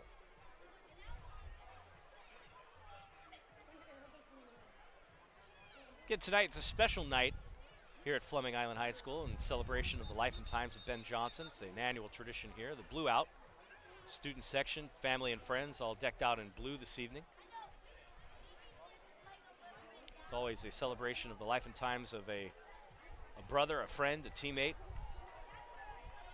And they gave a ovation to the Johnson family in the pregame warm-ups. It was a moving little piece there. They are a family that very much so are involved in the football team still to this day. So nice to see them get recognized. His family is in attendance this evening. They'll give to Case. Big stop. The green wall plunges forward. They get a third down stop. Clock is running. And Ponte Vedra looks like they'll have taken their final timeout with 28 seconds to go. Good stop on the run there to keep him out of the end zone. Now they're saying specifically we are not taking this timeout. Yes, they are taking the timeout. Okay, I was wondering whether or not they were going to decide to run it or play it, because they're sitting here with third down here, and if they get tackled inbounds, that could be the half. So you figure with a stoppage here, might try to throw this one, David? I might at this point with a clock stop. It's the only thing you can do, in my opinion. It's too much of a risk to try to run it. If you try to run it and you don't have your special teams queued up and ready to go, it's going to be quite hard to get all things set, put together, and then the ball kicked away. Right, and cleanly. You've already had an extra point that was blocked, so, and this distance is roughly about the same. So you've already got the special teams win for Fleming Island. They're itching to block another kick. So I don't know how deep you get into your special teams bag, but there is a drill for this specific situation. It's the middle dive, and you have everybody who would be on the special teams unit ready to rock and roll. As soon as that ball hits the ground, they sprint onto the field and are set up before the ball is even marked down onto the field. That was actually how TCU beat Baylor in a spectacular walk-off finish. So it is possible to get two plays off here and have one of them be a kick, but it is very difficult and high level to do. 28 seconds on the clock. Third down and goal. Ball's at the 1 yard line. We do have a receiver out there in single coverage. Full house backfield. And they are going to give, and they are going to score the touchdown. Chalk that up to number 40, J.P. Dolan. And now we have a flag, and that looks like it's going to get tacked onto the end here for some extracurriculars. And I'm thinking that number 52 should become a thespian in his second life, because that was a bit of a flop there. Got away with one, gets the flag. Ponte Vedra is likely to kick off in a very favorable spot here. Not going to matter too much given the circumstances. In fact, no, that looks like they're going to take the penalty and go for two. So they do need to make up the difference. 21-12 right now. Remember, not Orange Park, Ponte Vedra had a kick blocked. So they stay on in that formation again to try to go for a 2-point play. Fake it, float it, tipped and incomplete. And another defensive play on a PAT.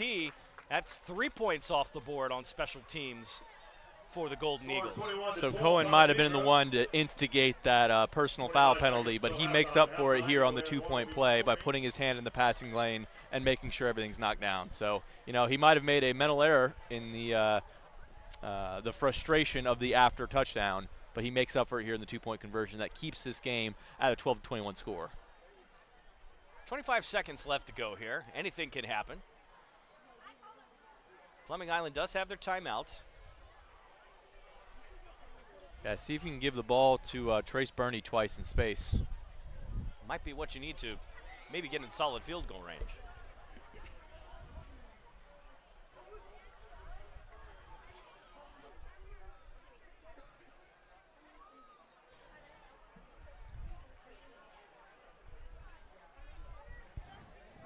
Noah Ash lines up to kick here. Again, took that penalty on the PAT as opposed to the kick, which would have sent this into the end zone anyway. This may not be returnable. Nope, goes right into the center of the end zone for a touchback. So Fleming Island will have 80 yards in 25 seconds to see if they can move the ball downfield, maybe put some points on before the half. Remember, they will get the ball to start the third quarter.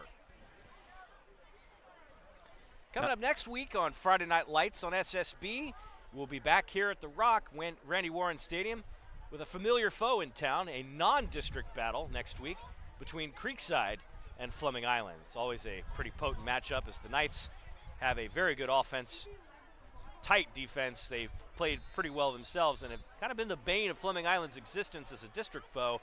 Now they're just in town visiting on the schedule. We'll have that game for you next week on SSB. All right, looking at this look right now, it looks like they're going into victory formation here. So victory formation's the call here. They're just going to take the knee and go to the half, and that's exactly what we'll do. So after a pretty tight one, Fleming Island jumped up ahead early. Ponte Vedra's marched back. But our score at the half, 21-12. Fleming Island goes into the locker room with the lead and the ball to start the second half. Coming up, we got a special guest for you at the half. We're going to take a break. And when we come back, some family business on Friday Night Lights on SSB. You stay right here. Having served Clay County for 18 years, Worldwide Automotive is bringing back the neighborhood repair facility with fair and honest pricing. It's why Worldwide Automotive's motto is car repair with care. Worldwide Automotive provides old-fashioned customer-centered service in an environment that is friendly and welcoming. Servicing domestic and European cars, Worldwide Automotive is offering $25 off to anyone who mentions this ad. And that's for any service. There's no need to go to the dealer for your 30, 60, 90, or 120-mile services. They offer same-day service and will handle your requirements for oil changes, belts, tire rotations, air conditioning, brake flushes, transmission services, and tune-ups. Come by and say hi to owners Joe and Valerie and see why they say their customers are family. Worldwide Automotive is located at 2490 County Road 220. For more information, go to worldwide-automotive.com.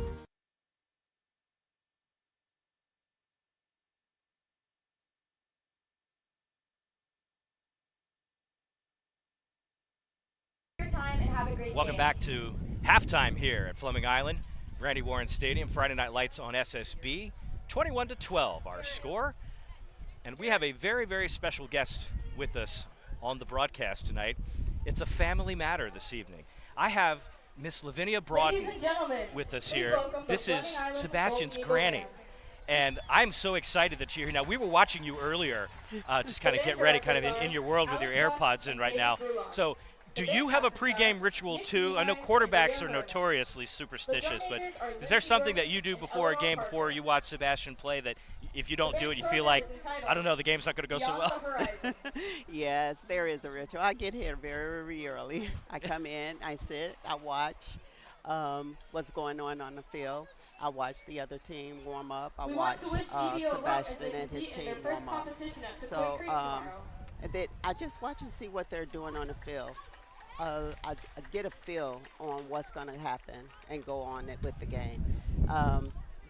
Just to feel what's going to get that groove on, and just to see, to determine what could happen, the possibility. So my ritual is just to be here early just to get the feel. Now, on. We've had the pleasure of having Sebastian on our cameras for the past 4 years. We've watched him through his entire career here at Fleming Island, and one of the things that we've noticed is that his athletic ability has just morphed, and he's just got this speed that comes out of nowhere. Was he always that quick as a little kid? Yes, he's always been that quick. I remember him as a little tot running around, watching his brothers play. He's always been like that. I remember as a little one, he wasn't always a quarterback. He used to be, I believe it was running back, wide receiver, and then all of a sudden he said, "Granny, I want to be a quarterback." I said, "Okay, go for it." And that's what he did. And after that, it was on from there. So, but he's always been fast, always been fast. That's something we've enjoyed watching, is his ability to just turn a play that seems like it's going to fall apart, and then it's a 15-yard gain or a 20-yard gain. We've seen him run for 60 or 70 at any point, which has been really cool to see. Yes. But one thing that we noted is we have kind of an eyeball on where they're going to head to after high school, and right now Sebastian's committed to Akron. Correct. So Are you gonna go up there to Akron, Ohio, Oh, yeah. and shiver a little bit? Because I know Oh, yeah. it gets cold up there now. Oh yes, I'm gonna follow him wherever he goes. I told him when he decided to commit to Akron, I was like, Akron, okay. Then when I asked him questions about Akron, okay, what's there? And then he told me Cincinnati, and I was like, I don't care about Cincinnati. Then he told me about what else. I said, okay, Canton, I could do Canton. And then he said Pittsburgh is 2 hours. I was like, there you go. I can watch you on Saturday and be right there in Pittsburgh on Sundays. I'm good. I'm a Steeler fan, so Oh my I'm goodness! Good. I'm so, good. So that might convenient there for you, just Yes. right over there in Pittsburgh. Oh, yeah. Steelers not doing too bad to start the season no. off either. Definitely not. I won't say anything about the Chiefs. I'm sorry, but No. but and commitments change and situations yeah. change and whatnot, and the landscape of college football is very different. But it's exciting Yeah. to see our kids here locally get that kind of attention from an FBS school and Right. have their eyes on them and give them the possibility to continue their career elsewhere on a much Correct. bigger stage than they're doing right now. Correct. Yes, it is. Just watching him right now, he's always wanted to go to a smaller school, just to get that feel, to see what he can do on a small field and then go on to the bigger stage. So we'll see what happens. Right now, he's committed. So who knows? We'll Right see. now, this is it. Well, and as it stands right now, this is a very important district game tonight. Yes. And they could take a lead right here with Middleburg having not played a district game yet. Yes. So they're still kind of behind standings-wise with plenty of season to go. So Correct. very likely we could be looking at a postseason run if all things work out. So I keep hope our fingers so. crossed. I hope so. Right now, this is for him. I really want him to have a winning season going out. This is it. So I'm just praying that this happens for him. He needs it. He really does. So. Absolutely. So Miss Lavinia Broughton on our cameras tonight on SSB. you. Thank you for joining us, taking some time out of the game. You're We'll let you welcome. finish watching Eagle Band 1. We'll take a quick commercial timeout, and when we come back, David and I get back together, recap this first half, and talk third quarter. You're watching Friday Night Lights on SSB. It's 21-12 Fleming Island with the lead at the half. We'll be back after this message. All right. Having served Clay County for 18 years, Worldwide Automotive is bringing back the neighborhood repair facility with fair and honest pricing.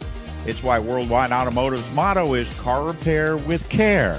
Worldwide Automotive provides old-fashioned customer-centered service in an environment that is friendly and welcoming. Servicing domestic and European cars, Worldwide Automotive is offering $25 off to anyone who mentions this ad. And that's for any service. There's no need to go to the dealer for your 30, 60, 90, or 120-mile services.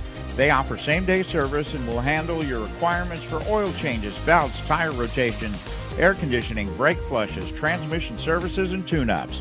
Come by and say hi to owners Joe and Valerie and see why they say their customers are family. Worldwide Automotive is located at 2490 County Road 220. For more information, go to worldwide-automotive.com.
Halftime festivities well underway here on SSB. Friday Night Lights on SSB, brought to you by Worldwide Automotive.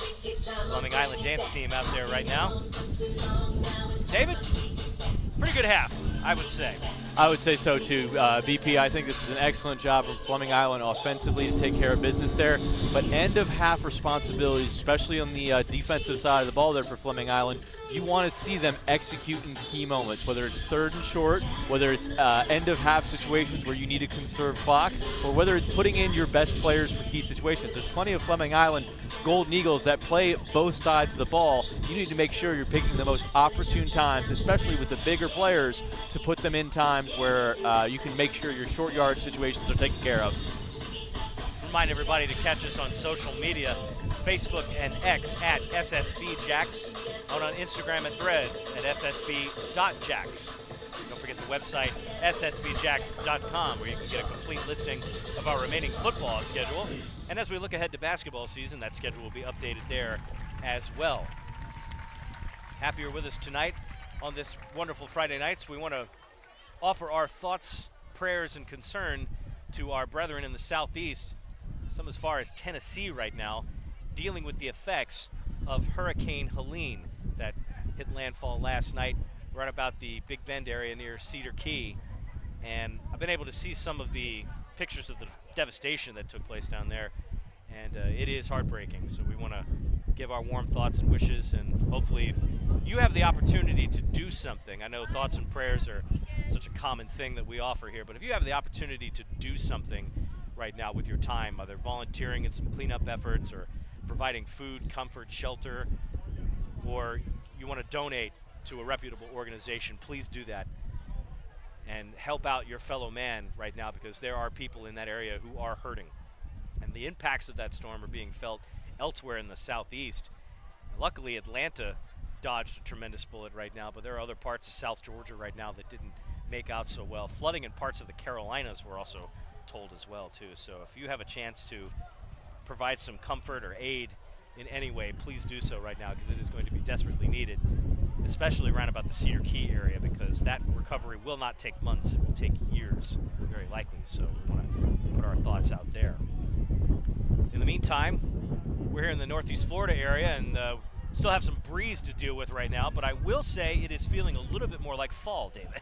Oh, absolutely. I could walk out here in sweatpants and my my thinnest layer of jacket, but still a jacket, and I'm glad to see that fall is just creeping in, you know. We're going to have a whole lot of pumpkins around here, some fallen leaves, you know, stuff that doesn't really reflect it being 80 or 90 degrees outside and sunny, but, you know, I'll take what I can get. Yeah, just wake me up when the mint is served at this point. I don't do the pumpkin stuff, really, unless it's in pie. I also want to share with you, too, I, too, have started football season. That's right. We're into the flag football season. Week 1 was last week, so this is what happened. So a free agent on a team, got assigned to a team late last week, practice on Saturday, first game on Monday. What are you playing? What they have you at? I'm basically playing the flag football equivalent of a tight end. So I'm not exactly the fastest guy on the planet, but I'm also got the best hands for the big guys. So I'm kind of an underneath receiver, and I also play a little bit of middle linebacker, that rusher position, so you go the 5 Mississippi and go and do that. So and it's fun. I'm not going to say that I'm doing this for the competition more than anything else. It's a very social league, and it's a co-ed league too, so it's a good mix of people, and it's put on through Jack's Foray. I kind of like doing that. We got 5 more games left. They're already talking about keeping the team as close together as they can for the fall season, because like this is considered late summer, and now they're gonna have a fall season. But I like it. I'm not against it. I need the activity. It's kind of fun because you do this on Friday nights and then actually play a different kind of football on Mondays. It's, you know, it's a different feel when you're not broadcasting the game. You're the one that's in the middle of it. But I want to shout out to the Duval Dirtbags. Yes, that is our team name. We are the Duval Dirtbags. And this week we're playing what's called the best team. That's what's on the schedule. The name of the team is the best team. Yeah. There's some It's great a little reverse names. psychology there. Some great team names, too. And we actually played one of the better teams in the league, and we lost 42-29. But to put on 29 points to that team was actually a feat. And we have a quarterback on our team right now that's not unlike Sebastian Broughton. He's got, a set of wheels on him. He runs out of pressure really well. He's hard to catch and probably built the same way, maybe a little shorter. But that's something that we want to focus on right now is Sebastian Broughton doing the thing. Now, he's not run as often as he did in the Orange Park game to get things started, but he's made some plays, not just with his feet, David, but with his arm, too. Well, they've been very structured in their offense. They've been trying to make a commitment to running the ball, and they've been trying to make a commitment to getting Trace Burney the ball in the screen game. But they definitely don't have as many installed plays today for Sebastian Broughton to take three-step drops, look down the field, develop into a read, or take off and run. They're trying to not necessarily eliminate out of that out of his game, but save those for critical moments and situations to where defenses aren't expecting it. Right, and see, and that's the thing with Sebastian Broughton is you have to learn to expect the unexpected. And sometimes you have to be that with your offensive line because you don't want to run the risk of getting that illegal lineman downfield calls, which is something I wanted to mention in our keys to the game for Fleming Island, is to be aware of where Broughton is at all times and keep your head on a swivel, because at any point when a play breaks down in coverage, he's going to go. He's not going to stay and get sacked. He has been sacked tonight, but normally in those situations he'll jump out and just fly. So, and he's already made a couple of great throws to Trace Burney. Trace Burney's been on a screen play. He's run kind of a slant. And anytime you get Trace Burney in space, forget about it. He's upfield, and you're going to have to beg to catch him at this point. Absolutely. I think if you were to rank their most explosive athletes, it's still Sebastian Broughton with ball in hand, but Trace Burney is right behind, especially with the long end speed, that top end speed that he has to separate from defenders once he's already past that second level. It's a big play threat waiting to happen, and it's that RPO game that lures offensive linemen down the field to go make blocks, and all of a sudden Sebastian Broughton is pulling the ball out and trying to make a play quickly. That timing has to be razor sharp in order to work, especially at the high school level where you're only allowed 3 yards down the field. Coming up at the end of our halftime break here, Fleming Island will start with the football in this third quarter. A key possession to start the third quarter. It's how you know that you've made your halftime adjustments and are coming out with a good game plan. I think that Sebastian's ready to throw it here, and they're probably going to lean a lot more on him to put this game away. Also want to point out real quick, and this is just a personal note from the family of broadcasters, we lost a legend this week in Arthur Crofton from WEJZ 96.1. The man was on the radio for 30 years. That's most of my lifetime and probably just about all of yours, David, honestly. Oh, absolutely, yeah. He was a radio mainstay here in Northeast Florida, and he passed away unexpectedly on Wednesday. So the media community, broadcasters alike, are all mourning the loss of a legend in this area and a very good friend. And I met him once. He was actually calling bingo at a fundraiser, and it was just as British as I had expected it to be after growing up listening to him on the radio. He was a treat, and he'll be sorely missed in this community for sure. So our hats off to our fallen comrade, and all the best to his family. Just a legend, just no longer on the air anymore. So we're on the air here, though, and we're glad that we got everything set up for you tonight on this gorgeous evening in late September, early October. Getting around, we're over the halfway point in the season's week 6 of high school football. I can't believe we were all amped up to get everything started, and now we're halfway through the season, David. My goodness. Just what a phenomenal night, though, too. Just to your point, how nice it's been after this storm. There wasn't a cloud in the sky on the drive over here, and this is a pristine way to play tonight. Nice, cool weather conditions.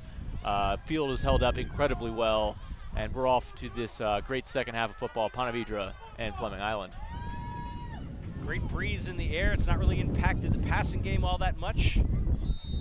It's just a great night for football, and let's get it started. Second half underway. Send that into the end zone. That might have been a field goal. My goodness. Woo, nice boot. In the arena leagues, that's 2 points. They call it the deuce. All right, we're going to see a good look here at Sebastian Broughton, see what kind of second half adjustments they've made. Offense was clicking in the first half there, but we want to make sure that we see him and highlight him and his receivers in this second half, especially the way that he can sling it. Also, you don't want to discount the running of Demir Jackson. He's been all over the field tonight. The wrecking ball himself plowed through on Fleming Island's last touchdown drive, set it up, and then he got to finish the drive, apropos. First down and 10 from the 20 for Broughton. Lines up in 4 wide. Now we see this linebacker on Bernie all game, 44 versus 3 at the bottom of your screen here. That's a great matchup for Fleming. Gibbs Jackson runs over the left side. He'll get tripped up after maybe a half-yard gain. Had a little bit of yardage, but not much out the gate. Brings up second down and about 9.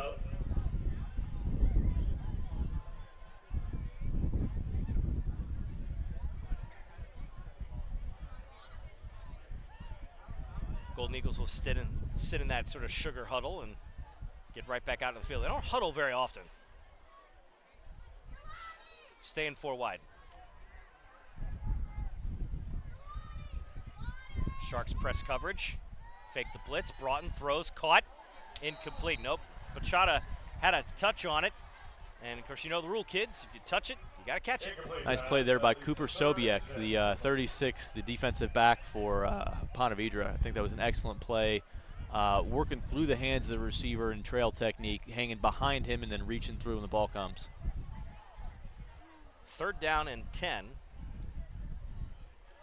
Stops the clock with 11:17 to go in this third quarter. And again, we'll see a big linebacker on the fastest player on the field. Jackson swings out into the flat, caught. It's got some blockers. Tries to get something out of it. He might have gotten 5 yards on the play, and he does into the 25-yard line. It's going to bring up 4th down, and here comes the punt team.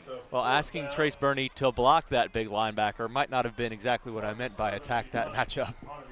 I think in that scenario, you'd want Jackson to do the blocking and Burney doing the running. That would be excellent, yes. That would be a little bit more of a setup. But I could see how Jackson would serve as a sufficient decoy in the backfield, and then you move him out to try to create some space. Parker Sertivan on to punt.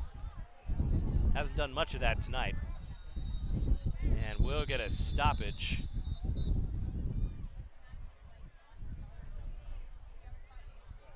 And Ponte Vedra takes an early timeout, and it looks like they were rushing somebody off the field. That's Christian Purnell, who was hustling off there, and they might have had 12 on the field, which would have given Fleming Island a first down. So a smart timeout, but a costly one. Yeah, you're looking at 4 3/4 of a yard. So yeah, a 5-yard penalty would have given Fleming Island a first down there. So a costly mental error, and you know I've mentioned this in a couple of broadcasts before. I don't know if this is gonna set you off here, but when you get on the bus and you go to an away game, you count to 11 on every unit, whether it's 11 on offense, 11 on defense, 11 on punt, kick return, kickoff, whatever you need. Count them to 11 and see how it goes. There they had 12. Addition leads to subtraction. The timeout lost. Sertivan back on to punt. Good snap. End over end. Bounces at about the 50. Ground ball fielded at the 40. And he'll bring that back out to the 45-yard line, and that is where Ponte Vedra will take over for their first drive of this half. Comes at 10:27 in the third quarter. Nice little low line drive punt there. You know, he takes a little bit of an Aussie step out there. That's what we call those half rolls, and that usually helps to protect the punter in case there's a rush on. But let's see if they're going to continue that if that punt situation arises, because that means they're always going to go to the right and sets up for potential blocks. Drew Price back into quarterback for the Sharks. He's got 4 wide. Brian Case, who's been reliable at running back, will get the fake. They're going to throw out in the flat. That is caught. And once again, David Doherty with another reception gets across midfield. And they're going to give him to about the 44-yard line, 43-yard line, maybe 1st and 10. Both Doherty and Berquist have been pretty active in this game. Reliable receivers with different skill set. Doherty more of the slot receiver, reliable hands type, and Berquist more of the down the field 50-50 guy. 1st and 10. Price will give the Case over the right side. Good run up there, good burst up. Fleming Island gives up about 6-7 yards on that play. I haven't seen many broken tackles out of Case today, although his jersey is filthy. He has gotten the rock and he has done the dirty work, but has not gotten the production to show for it. He's not exactly a speed running back in the sense that they're running the offense. He's definitely pound the rock between the tackles. 2nd and 5 at the 38. They'll give it to him again. Nope. Price came out with it. And, ooh, a high hit. And that was one of those late decisions. I don't know if Price was attempting to slide and just decided far too late, but if whatever the case was, he ate a tackle. So David Smith there on that hit. David Smith with an excellent pop there. I don't know if that was supposed to be a slide, but it ended with a punch right to the chin. A legal hit because you can't duck your head as both a quarterback or defensive back. 3rd down and 2 right now. Ball rests at the 35. I just took a shoulder pad to the jaw. Taking their time here getting this play out. Still plenty of time on the play clock from the looks of things. Trips to the right. Get a call in here. Play clock starting to wind down here.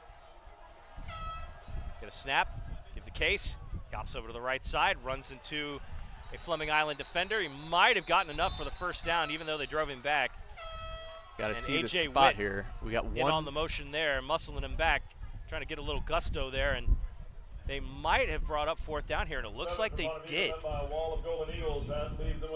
Yeah, I saw 2 different spots there for a second. All of a sudden, one was high and one was low. Which one are they going to choose? They chose the low one, and that's 4th down for the Ponte Vedra Sharks. 4th down and short. They actually call it.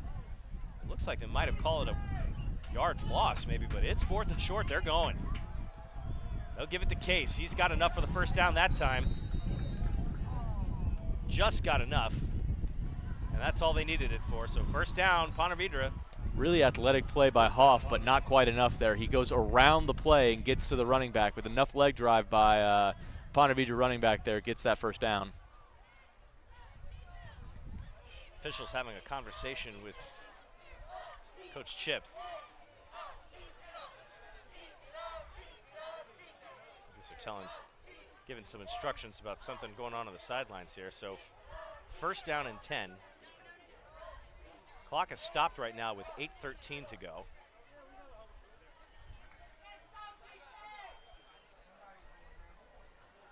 Oh, apparently they might be making some complaints about students in the student section with the air horns. And now they got a faculty member going over, letting them know that that is not allowed. Please refrain from blowing any air horns. The next time one is blown, it could be a penalty for Fleming Island. So please do not blow any air horns or whistles in the stands. So the announcement coming from PA announcer David Tarkington that a penalty will be assessed on Fleming Island for any further use of air horns or other noise-making devices by the student section. Ponte Vedra will drop back. Throws, that is wide open, caught. And Adarius Medina, it's his first time he's been caught. He's going to get tackled out of bounds rather rudely, but can understand the frustration. One of the smaller players on the field today just slipped away there and found some open space. Wide open receiver, might as well take that easy completion for a 1st down. Stops the clock temporarily at 7:55 to go. Ponte Vedra driving.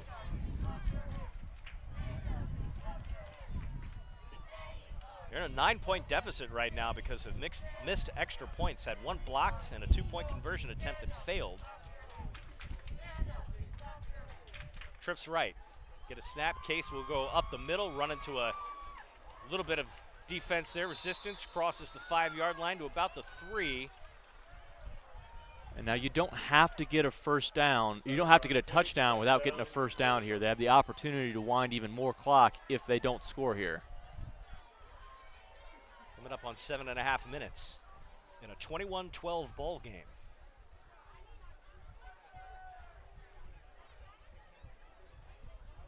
Tighten up the formation here, leave 3 wide. Price will stay in the shotgun. Slide a receiver across. Fleming Island look like they're staying in pure zone. Give it to Case up the middle. He slides out to the left. Some initial contact. He might have gotten a yard, maybe 2. Not quite a 1st down yet. It's going to bring up 3rd down and short. Golden Eagle, Kevin Reyes. Yeah, this is going to be a big down here in this football game. This 3rd down. Making sure they can stop it here, prevent goal-to-go situations, and make sure you have an opportunity for your offense just to get out of the shadow of your own end zone. Ponte Vedra getting the play from the sidelines here. Spreading out the formation. trips to the right. Got single coverage on the near side.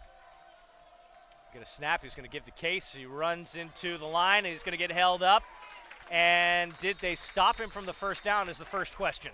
We got a fist up in the air from the official. That'll mean 4th down here. So they have prevented the first down for now. It is 4th down and short. Nate Van Hoff with the stop. Never not working. Back in the backfield again, trying to hold this up. So you don't have to get a first down, or don't have to get a touchdown here. You can move the sticks and make it 1st and goal, but this is a big stop opportunity for Fleming Island's defense right now. And in come the hog mollies for Ponte Vedra. 2 tight ends coming to the game, both well over 200 pounds. Just need about a yard. 4th down. They give, and did he score? No, he did not score, but we are stopping the clock. That might be enough for a first down. We're going to see in just a second here. They're going to measure. So it is not known yet if we have a first down, or we're going to take a water break here. I think we're going to take the water break. So they have awarded a first down from the down marker to Ponte Vedra as we take the water break here with 5:45 to go in the 3rd quarter. So it looks like it's going to be 1st and goal for the Sharks inside the 1-yard line. And so far, so good. I mean, honestly, they're playing bend, don't break, but you really wanted to get a stop on that one for sure, David. Absolutely. That 4th down was going to be huge. That would have been a absolute momentum killer for Fleming Island if they had stopped that goal line surge push play. It's the same play that they scored on earlier in this game, bringing in number 40, bringing in number 9, who are actually defensive players, but coming into the offensive side of the ball to create more push. A lot reminiscent of the Screaming Eagle days. Absolutely. So 5:45 to go in the 3rd quarter. Ponte Vedra has marched down the field, down to the 1-yard line, so they'll set it up again here. Fleming Island's played pretty good defense on this drive, holding off the drive. The Sharks have not hit pay dirt yet. Even if they do, I would imagine if you're Ponte Vedra, you're going to go for 2 in either way because the math is not in your favor right now. Down 9 points. Try to narrow this gap as best you can. Fleming Island punted on their first possession of the half. They'll give again. Case will scamper to the hole, and that is in. Touchdown. No questions asked there. That is a Worldwide Automotive touchdown for Ponte Vedra. Comes at 5:28 in the half, or in the 3rd quarter rather. 21-18 right now, and looks like the Sharks are going to settle for an extra point try here. Not going to go for 2 yet. So they're going to make this a 2-point ball game. You know, that touchdown is particularly difficult to give up after taking so many goal line reps. There is nothing more difficult to do on defense than hold up when you know exactly what's supposed to come at you, play after play after play. A tough defensive stand there and way to hang in strong, but not the result you're going for if you're Fleming Island. It's just absolute demoralizing drive for that defense. Noah Ash's extra point is good. So our score now, Fleming Island 21, Ponte Vedra 19. 5:28 to go here in the 3rd quarter. Happy you're with us tonight on Friday Night Lights on SSB. Glad you're joining us here. Joey Couch, I see you jumping into the chat there. Good evening, sir. Yeah, to the kids that just had kickoff return duties on both sides, they're trotting out here, getting these instant touchbacks no matter what. You get a nice rep of jogging backwards 10 yards. Pretty much it. Nice and easy.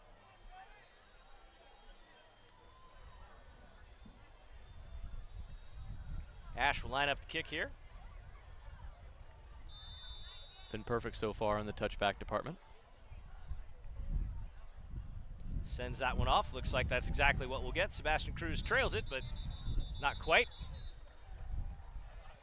We'll get to see another opportunity for Sebastian Broughton here. You know, he's definitely itching after how last drive went. Let's see if we can actually open up this offense now. You know, normally what happens in these type of ball games is you have this very specific script that you go through, these plays that you like against these defenders, and as soon as those game plans or scripts run out, you revert back into the offense that you normally are, the inside zone game, the RPO game. So now that they're out of those scripted plays, are they going to return to that basic offense that didn't work for them very well in weeks past? from the 20 is where they'll start. Come out 4 wide. Jackson will start on the pistol. They'll give to Jackson. They'll fake it. Broughton trying to swing it out into the flat, and that is caught. Great catch by Trace Burney right about the 25-yard line. Tracks that ball out, and he'll get a couple of yards on that one. Brings up second down. That linebacker 44 cannot hang with Burney, and he is a man-to-man coverage guy on him almost every single snap here. Second down and about 4. Ball sit at the 26. All right, They'll stay in 4 wide. The 44 will be in the slot against Burney again. Broughton holds up here, checks at the line. Clock is stopped right now at 5:15. He'll get a snap, gives to Jackson on the middle. Actually, Jackson pops through again, and here he goes. He's got some jets across the 30 to the 25 to the 20. He breaks the tackle, and that's going to be another Fleming Island touchdown on the ground for Demir Jackson. A worldwide automotive touchdown on the ground for the Fleming Island Golden Eagles. What a phenomenal individual effort there from Jackson. Just a absolute hog molly up front there. He has a couple missed tackles broken there and sprints out to daylight. The balance in the open field to be able to maintain that speed and punctuate that with a great long touchdown. 74 yards. Jackson well over 150 yards rushing tonight. And another touchdown on the ground. Fleming Island extends their lead.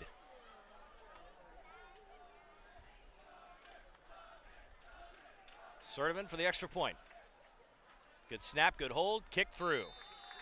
Our new score with 5:01 left to go in the third quarter. Fleming Island 28, Ponte Vedra 19.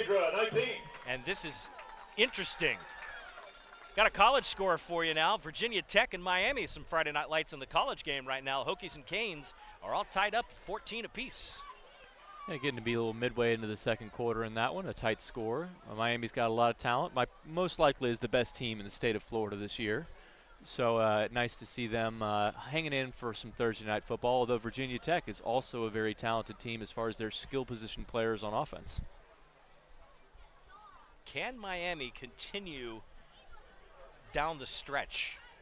Last season they did this. They went up 4-0 and, oh, we're back. And then they forgot how to kneel a ball and gave up a fumble to Georgia Tech, who turned around and scored. And suddenly Hard Rock Stadium was as quiet as a mouse. And Miami ended up caving their season in. Lost to Florida State. Sertivan sends this one end over end. That one's going to be returnable at about the 5. And we get a couple of blocks. Wiggles in and out of tackles. And they're going to push the pile. They'll say his forward progress is stopped right about the 28-yard line. Doherty on the return for the Sharks. And that's where they will take over, 1st and 10. Down by 9 yet again. All right, here's where that Fleming Island Golden Eagles linebacker core has to step up. It starts with Nate Van Hoff, one of the best run defenders in the area. It goes to Jarius Rogers, one of the most highly touted prospects in the area, and this two senior middle linebackers that hang over the middle. If those 4 can produce right here, they're going to get a 3-and-out pretty easily. Bunch formation on the right side of Drew Price. Slide a receiver across the way. That's Doherty. Get a snap, fake Doherty in the flat. That's caught right about the 35-yard line. Makes a man miss. And gets down now at the 45-yard line. Some cheers from the Ponte Vedra side. It's a pretty good catch and run there. Yards after the catch making the difference, Dave. So that'll be about the 3rd, maybe even 4th catch for Doherty tonight. 3 of those plays have been those quick hitter outs, especially this same side, this towards your screen outplay where that'd be Arian Witt one-on-one versus a slot receiver. The ball at the 46-yard line now for 1st and 10. 4 wide. He'll get a snap, gives to K. Fumbled football. That one may be up for grabs. And Cohen Chaffee may have gotten it, and he did. Fumble behind the line of scrimmage, recovered by Fleming Island. So Chaffee was in it initially. I'm not sure who officially came up with the ball, but nonetheless, that's a Golden Eagle turnover, and they needed that. So they'll give the fumble to Jarius Rogers there. I think that was a missed bobbled snap, and Cohen got his hand in there to punch the ball a little bit farther. Rogers ends up with another tick in the stat column, but we really want to give credit to Cohen there for being the first one there in the backfield.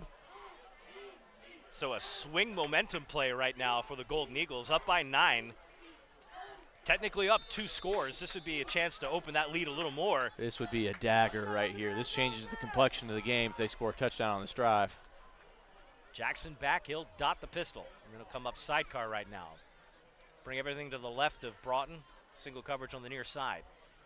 Broughton will take a snap, fakes, steps up, throws deep, and that is Trace Burney caught. He'll wiggle around to the 20-yard line. Gets into a host of Shark defenders across the 15-yard line, and that is a big first down. So the first time all night that I see Ponte Vedra go into zone defense, and they end up missing assignments down the field.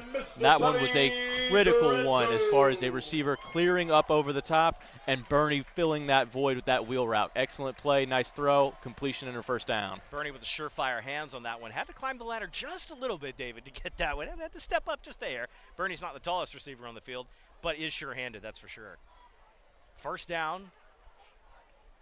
Spot the ball at about the 13-yard line, so you can get a first down at the 3. Tighten up the formation a little bit here. Burney will come across. They'll fake that jet motion. They're trying to throw to him in the flat. It doesn't work out. Broughton finds a hole, gets up a couple of yards, circle button, flag on the play, and I see the slow march of number 61 here for Fleming Island, making that, oops, I just did that, sorry. And that one might be coming back on the hold. And not to be a football nerd or nitpicker, but there's a couple things in that play that bothered me. It was not only the clip there, it's just miscommunication between the running back and the offensive lineman, but that's also a fake that they used in play action where no running back came anywhere near the quarterback. And then, of course, running in the opposite direction of where the play is designed. Of course, there's going to be some type of offensive line penalty. They think you're running to the right, and all of a sudden you kick out to the left, and a bunch of jersey gets shown rather easily if you're an offensive lineman. You want to know where the play is going, hopefully. Tough penalty makes it First and 15 25. yards. Move it all the way back to first and 25 at the 28-yard line. So First field to Keystone Heights here. Yeah, field goal range for Parker Sertovan would be inside the 30-yard line, so no negative plays here. You got to stay in range. They'll bunch up on the right. Broughton alone in the backfield, taking it all the way. Cuts up the middle, over to the 20, 15, down to the 10, circles around, stretches out to about the 6, another flag on the play.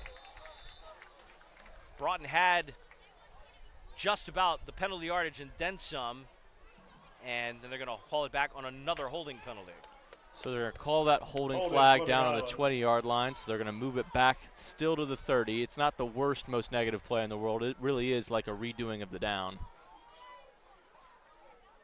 They will back that up 2 additional yards, so back to the 30-yard line. So, yes, downfield holding not as bad, but it's bad nonetheless. Kind of want that maybe closer to the goal line. Well, you're going to see this first and a mile from the 30-yard line. They have an opportunity to get a first down without scoring a touchdown, but that marker is all the way down inside the 5.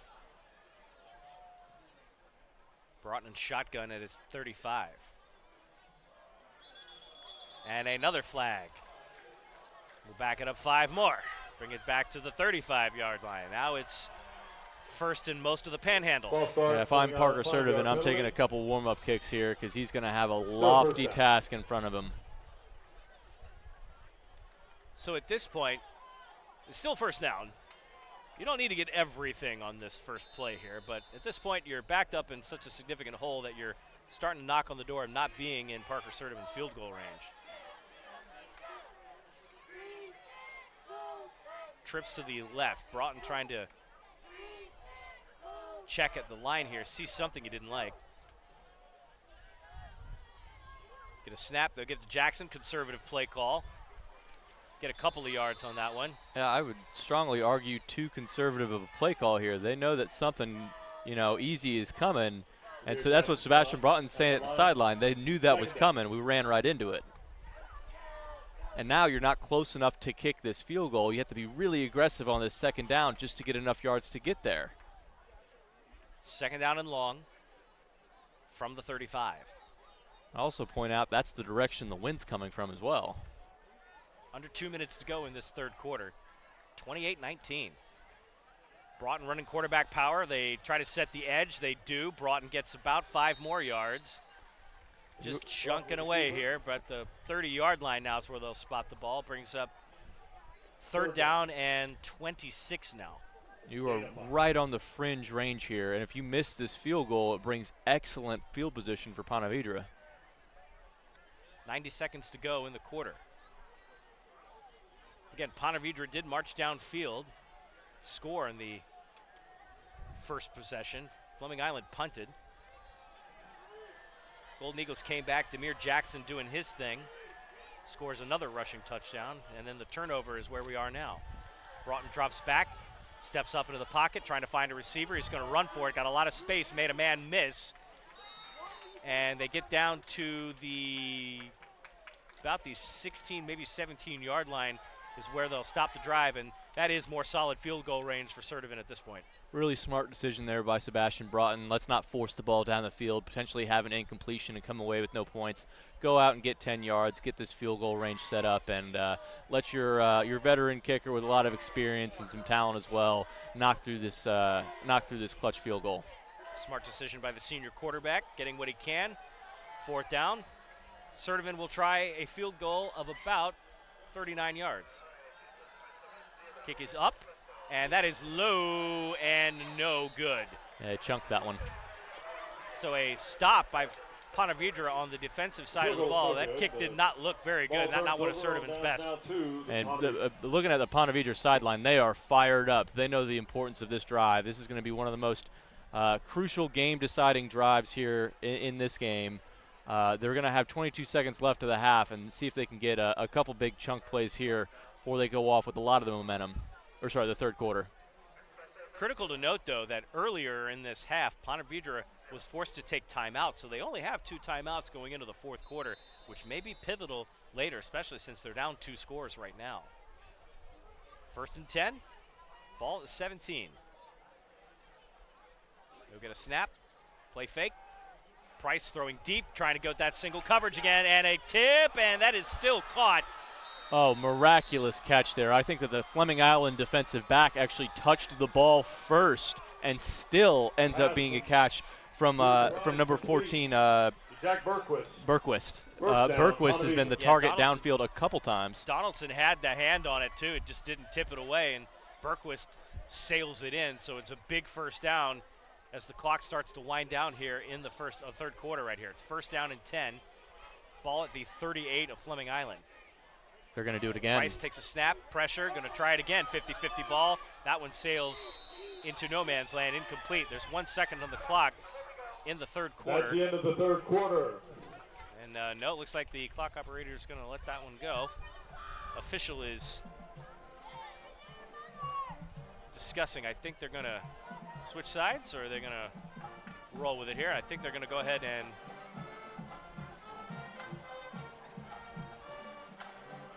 they're going to call that the third. In just a second. Ball sits at the 38-yard line. It'll be second and 10. Fleming Island 28. We come back 28-19. Your score in the third quarter.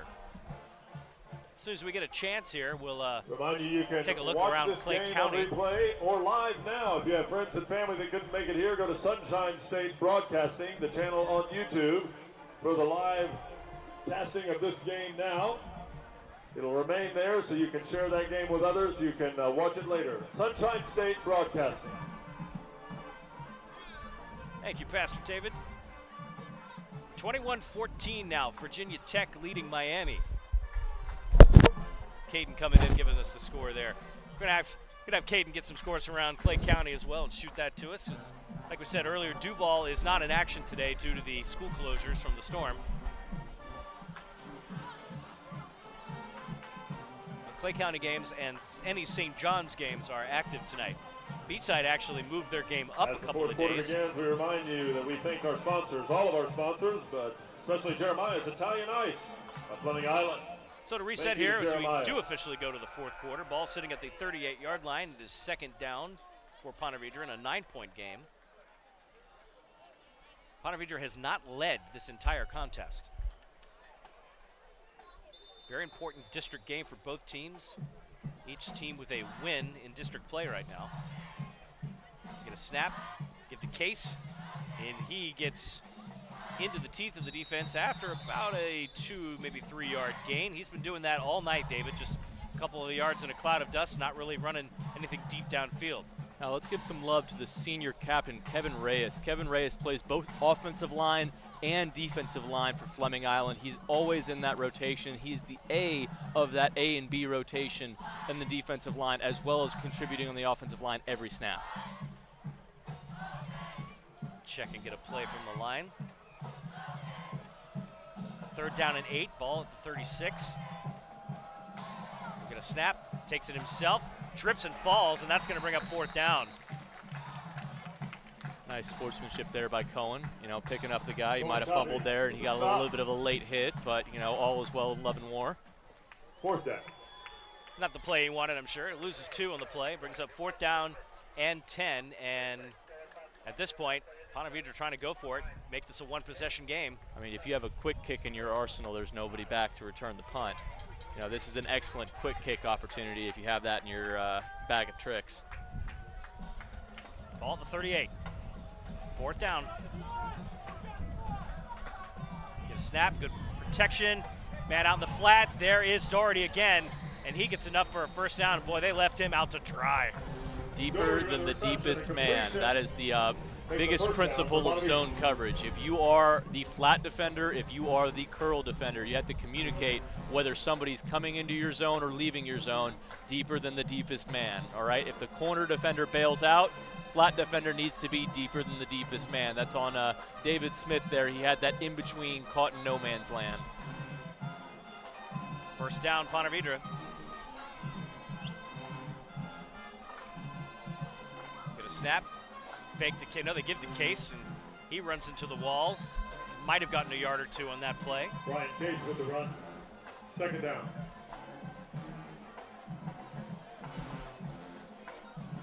Yeah, big 4th down conversion there. Something that really gets some more momentum going to Ponte Vedra here. They're going to look to try to take care of their height advantages here in the red zone and see if they can put a couple 50-50 balls up in the air. Under 10 minutes to play here in a 9-point game. 28-19 Fleming. Get a snap. Good protection. Pocket holds. Price will roll out, trying to find somebody in the flat, and does. And he stepped out.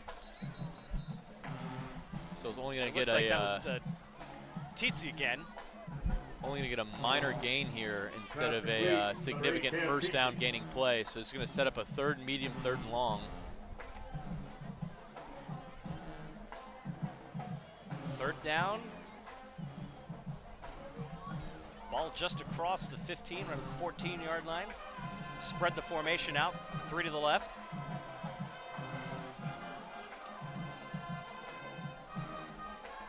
Checks at the sidelines.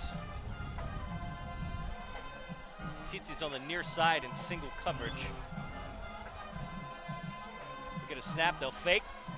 Price trying to take it himself. He weaves through the tacklers, does not get a 1st down. Going to spot him just shy of the 10.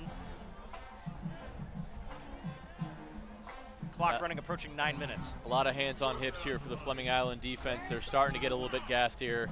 And then in comes the bigger offensive lineman and tight ends to kick this extra point, or to kick this field goal here and try to get this game a little bit more manageable for Ponte Vedra. Cut the lead to 6. Noah Ash can put this through the uprights. Under 9 to play. Wind picking up just a bit here.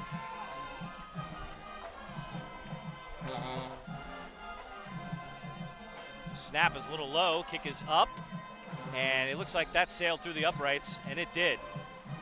Excellent hold by the quarterback there. Quarterback doing double duty.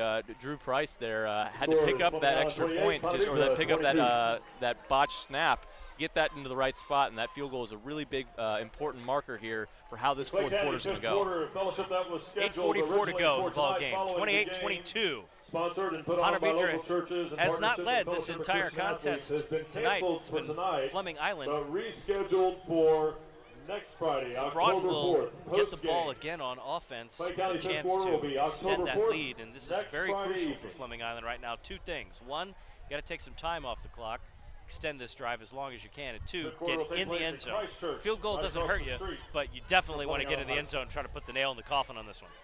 It would be huge. It'd be huge for the morale of the team, the momentum of the game. You've given up a couple mistakes here. You want to make sure that you're playing good, clean, consistent football. And the number one thing is don't give up some stupid penalties here because you have this game in a very winnable position right now. Ash will line up to kick this away. Cruz and Bernie back deep. Boy, wouldn't it be great to see Trace Bernie run a kickback. Not going to get the chance on this one and go into the end zone for a touchback. 80 yards to drive for the Golden Eagles. 8:44 to go.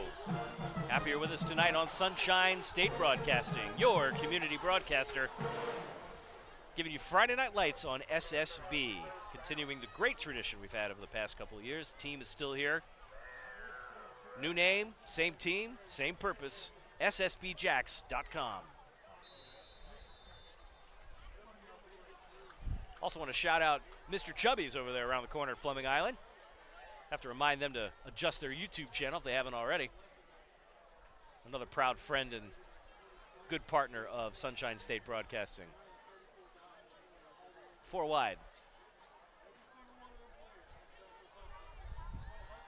Broughton pump fakes, gets out of trouble, gets up a couple of yards, makes a smart play, just gets what he's going to get, a couple of yards, gets down to the turf, bring up second down. For a few yards. Second down, Fleming Island. Way to use his legs there. He's got a couple scrambles here, aborting plays that he could have pushed the ball downfield. It looks like his offensive line is giving him pretty decent protection, but just not finding the right lanes and open receivers to fit the ball into. Second down and 6 from the 24.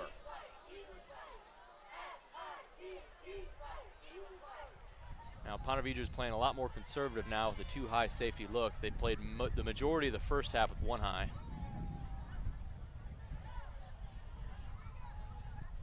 Broughton gets a snap, gives to Jackson. Jackson will march up, get a couple more yards. Looks like he'll have enough for a first down right at the 30-yard line. That moves the sticks, and that's exactly what you need to do at this point. Well, that's the chess match of it. If you play 2 high safeties, it's easier to run the ball. If you play 1 high safety, those big plays become available down the field. Can't wait to see the stat sheet on this game after it's all said and done. How close Jackson gets to 200 yards if he doesn't break it tonight. That'll be the first time we've seen him rush for 200 yards on our cameras ever. Oh, they're keeping that light box. This is a pretty easy play call here. You know, you can't keep up with 5 offensive linemen in a stone-powered running pack. Braun will give to Jackson again, running downhill. About 7 or 8 yards on that one. If you can do that for the next couple of plays, put it in the books. Well, you're going to continue to run the ball until they make a schematic adjustment here. If it ain't broke, don't fix it. Just shy of the 40-yard line.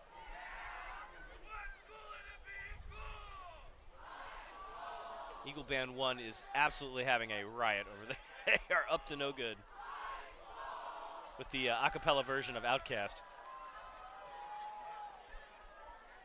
2nd and 3 now from the 38. Broughton with a snap. Looking, throws into the flat. That's a nice screen pass to Bernie. I'm sorry, that's Jackson on the screen. With the reception It's the first time I think we've seen him catch a pass this game. First down, Fleming Island.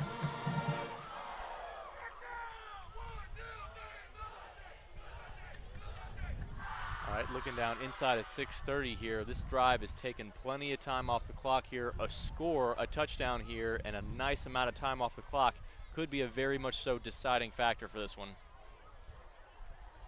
Ball sits at the 49-yard line, first down.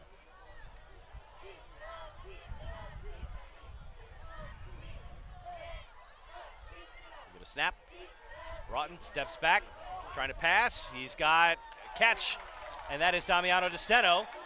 And he'll have enough for another Golden Eagle first down. Pass is complete to Damiano DeSteno. Looks like we're going to have an offensive lineman down for the Golden Eagles. Didn't get a number there, but that's a tough one. Comes at 6:01 here. And I'm not sure if the officials will go ahead and consider this the mandatory water break or not. We're right about that point. But we'll take time out for the injured player. Again, next week here on SSB, we'll be back here at Randy Warren Stadium for a visit from a familiar foe in Creekside as they'll take on Fleming Island. Then after that, we have a very rare Thursday night football special for you. On October the 10th, we're back to district play here at the Rock as Beachside will be in town to face these Fleming Island Golden Eagles. Another pivotal district matchup between some really good teams in the area. Again, you can find our full schedule on ssbjacks.com and check out where Friday Night Lights will be in your neck of the woods. Have a couple of games here at Fleming, a couple more at Orange Park, and have one game that we have open on the schedule right now that we're looking to fill. Try to bounce around and see if maybe we can swing to another school in the area before we get right down to those district finales. We got Easton Isabel there, the injured player, but he's getting off on his own power. Looks like he's putting his helmet back on as antsy to get back in. Again, the clock is stopped right now. It's 6:01 in a 28-22 ball game right now. Fleming Island in the lead, trying to chip away at this clock, maybe put one more score on the board and send it away. Trying to move to 2-0 in the district, 3-2 overall. Again, lots of football to get to be played here. Clock now moving. Golden Eagles will take their time at the line of scrimmage. Get a snap, Jackson will run up the middle, and they have not found an answer to Demir Jackson all night. Stop him at the 35. So they've been keeping this too high shell, and now all of a sudden blitz a safety off the edge, and this was a perfect play call for that because they run a quick hitter up the middle, and not only do you not have enough guys in the box, you have a safety that could have been your game-saving tackler away from the play trying to come off the edge as you rush up the middle. 2nd down and 2 from the 35. And at this point, if you're Fleming Island, if it ain't broke, don't fix it. Jackson will stay in the pistol. Pressure coming in. They try to run blitz. Jackson runs by it. Manages to get just about to the original line of scrimmage there. Clock is still running under 5 minutes. So Ponte Vedra calls the blitz successfully. It slows it down there. So we got a couple fans in the stands that realize the stakes that are here, and they're trying to run the ball. We even have people calling out, they're selling out for the blitz, they're selling out for the blitz. They're blitzing their safeties, they're rushing their linebackers, they're doing everything they can to try to get into the backfield first. 4.5 minutes to go.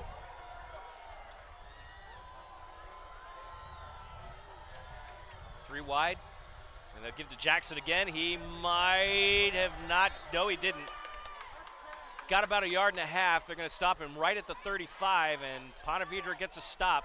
Clock is running, and now we're going to get a timeout here for an injured player.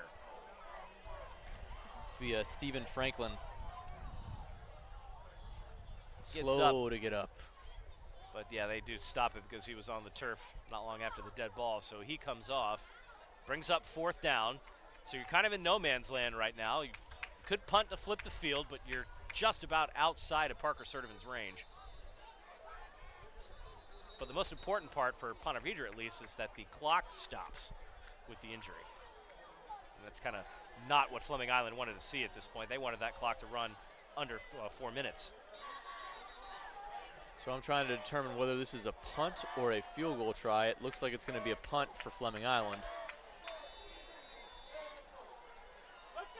Now this becomes very worth it if you can pin this inside the 10-yard line. So look at the Gunners, number 5 and number 9 here. They need to have a great outing here, high effort. Good snap. Sertivan gets plenty of air on this. They'll get the fair catch, and he does. So they do pin him back inside the 10-yard line. Good punt and catch, good coverage. Comes at 3:53 to go. You know how I feel about my punt coverage. I want to make sure in key situations you get high effort. You need those high effort plays on down and distances just like that one. So now they'll take the official timeout here for the water break. 3:53 to go in a 28-22 ball game. Quickly reset for you. Ponte Vedra only has 2 timeouts after using one very early in the half. Fleming Island has all 3. We want to thank all of our sponsors. Sebastian Broughton and Demir Jackson, I think, in my opinion, are probably a dead heat for player of the game tonight on the offensive side of the ball. Not that Trace Burney hadn't done wonderful things tonight himself. He's also had a couple of great receptions. But Broughton has done what he needed to do to marshal the troops. Demir Jackson, and again, we don't have the official stats on it, but I wouldn't be surprised if he is approaching 200 yards tonight on the ground. At least he's well over 150. Yeah, to me it would be Jackson. Jackson has physically established this game. I don't think Sebastian Broughton has produced as a down-the-field thrower necessarily in this contest, and that Jackson run has always been there. First down for Ponte Vedra.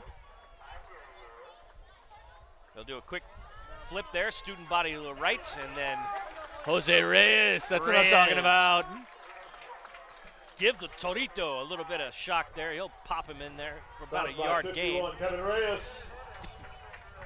Reyes got his state championship ring for track and field as well, a multi-sport athlete that's really explosive, playing a lot of snaps here for Fleming Island, so good job from Reyes. Under 3.5 to play. Second down and 9 from the 9. We get a snap. Price scans, got that one-on-one coverage, and what a catch. Oh, my goodness. Spectacular grab. Cam Tietze with the leap and grab right into the breadbasket, and a huge first down for Ponte Vedra. That in and of itself will give Ponte Vedra some momentum. Bring them out of this offensive slump that they've been in. Now they're looking to try to build on that and get this drive going. They'll go tempo. 3:14 when clock was stopped. He was actually out of bounds. Shoots it out to the side, and that was it. Oh, no. Tough day for Donaldson. He's been thrown out quite a bit and had an opportunity there to get an interception, if not a pick six, just to see it slip out of his hands. So a day he'd like to forget, but there's still more football to be played. And if you know Ponte Vedra's going to lean on what they did in their preseason scouting, their pre-game scouting, it is not the last time he's going to be thrown at. Donaldson had managed to catch that and stay on his feet. He was dancing into the end zone. That was definitely a pick six. But nonetheless, second down and 10. Price will get a snap, give to Case. Tries the left side, gets a hole, can't bring him down. And Case falls in bounds. This will be a temporary stoppage of clock, not a full stoppage of clock. So as soon as this ball is spotted, clock will wind. 3 minutes to go. That was a big mistake there by senior running back. Needs to know he needs to be out of bounds. That was kind of a delayed tackle too. The ankle trip up goofed up his momentum a little bit. Price drops back to pass, throws in the flat, that's caught. Out of bounds, guy, out of bounds. Temporary stoppage of clock, need to get on the ball. Case, first down, short. Case catches that in the flat, 2:35 to go. Well, 2 plays in a row, you find yourself less than a yard away from the sideline. The priorities there is not getting the first down, it's stopping the clock. Clock winds now, approaching 2.5. First and 10 from the 42. They're in Fleming Island territory. Get a snap. Price throws, that one might be incomplete, yep. There you go, that's a win from Donaldson. Way to go, kid. Nicely done. Second down, start. Stops the clock with 2:16 to go. Yeah, they feel very confident in that sideline throw there, so having that be a incompletion on first down, allowing this Fleming Eagle team to set their sights on the quarterback, pin back their ears, and rush the passer. Second and 10 from the 42. A very quiet game from Van Hoff. Hopefully you see him here. Get a snap, give to Case up the middle. He breaks some tackles, crosses the 30, stays in bounds, gets a first down, stops the clock temporarily with 2:10. All right, if I'm Ponte Vedra, I still want to be on the ball pretty quickly here. At what point, if you're Fleming Island, do you consider using some defensive timeouts here? Uncovered receiver in the slot. Clock winding now, 2 minutes to go. 6-point game. All right, Fleming Island addresses. Drops back, tries that one-on-one ball again, and Corey Allen wisely kind of uses the sideline to his benefit there and forces the receiver out of bounds. In the scouting world, we call that understanding of leverage. The sideline and the safety is your friend. Whether you squeeze him to one side or squeeze him to the other, you don't want him to run straight up the numbers. Excellent job squeezing to the sideline. 2nd down and 10 from the 28. 1:50 to go.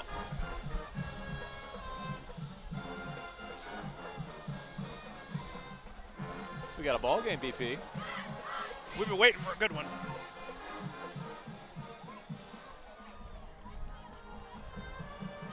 Price gives the case. Tries to test the middle of the field again, gets a couple of yards, stays in bounds, clock running 1:45 and counting. 3rd down. Those of you watching on YouTube might want to have somebody bring you the beverage, because if you leave this game, you're going to miss something. 3rd down now. All right, we're looking at man-to-man coverage across the board here. Sebastian Cruz is going to be on number 3 for Ponte Vedra. That's the Doherty kid. It's been torching him. Drops back, trying to find a receiver. Here comes the pressure. Reyes flushes him out of the pocket, and Price got out of bounds, fumbled the ball out of bounds, actually. It's going to stop the clock with 1:07.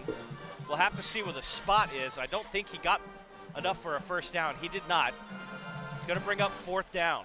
Yeah, must have stepped out pretty short there. They're not giving him the greatest of lines in the world here. It looks like it's going to be 4th and medium here.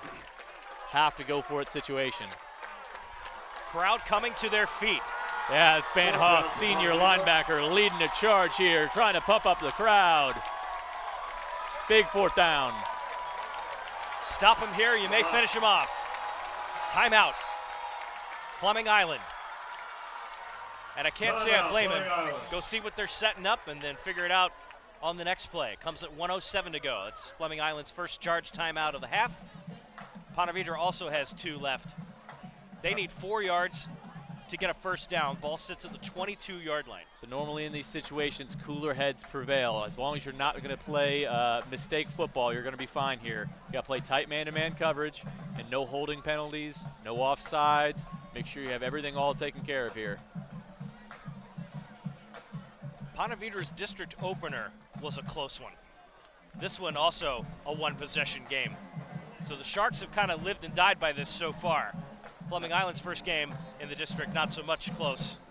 Well, that beachside game for Ponte Vedra came down to the final possession for Ponte Vedra offensively and a field goal kick to win it. Now they don't have that luxury. They have to go for the score. Again, special teams has kind of been the story. They had a blocked extra point earlier and a missed PAT for 2. That's why we're sitting at a 6-point deficit right now. Fleming Island's defense imploring their crowd to the feet. Noise on 4th down. 1:07 to go. Ball at the 22.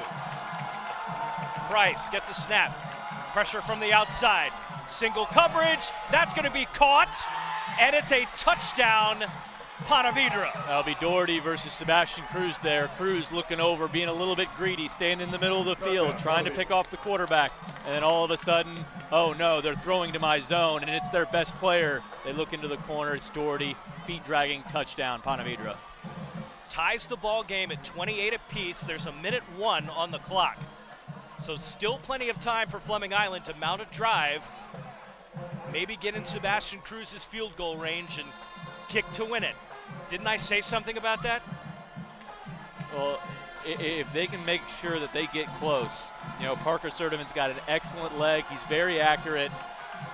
He's had a couple misses and a couple botched punts and kicks today, but it's going to be on his shoulders. Kick is up, and the kick is good. So the score is 29-28, Ponte Vedra. Fleming Island has 61 seconds and 2 timeouts to try to mount a game-winning drive. All right, so in all of our time covering Fleming Island, their Golden Eagle football, one of their biggest Achilles heels has been game management, end-of-half management. So how are they going to use their remaining timeouts? What are they going to do to make sure that they have everything they need to drive the ball down the field here? We have Nate Van Hoff down on the field here.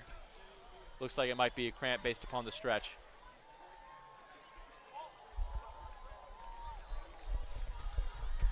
Luckily, this is coming off an offensive possession for Ponte Vedra.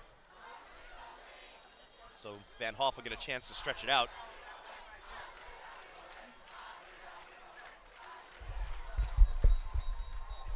Getting some confirmation there. Fleming Island have 2 timeouts remaining here.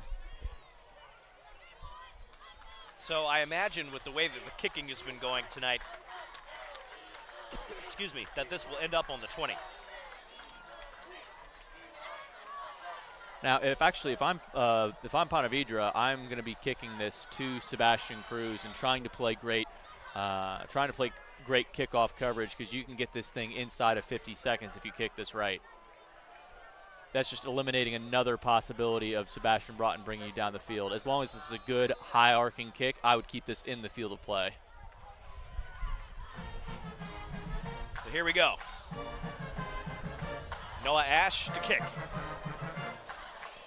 Sends it away. And that's going to get returned. No, actually did break the plane of the goal line. I think the intent there was to have a returnable kick, but you know, your kicker's just that good, it had to be a touchback. All right, we're looking at Sebastian Broughton here, a game-winning drive, reminiscent of that Mandarin drive we had a couple of years ago. Oh, man. This is not his first rodeo of game-winning, game-tying drives. I can't remember that game. It was late September or October, but it was round about over the halfway point of the season where we saw that. Could we have the drive 2 tonight?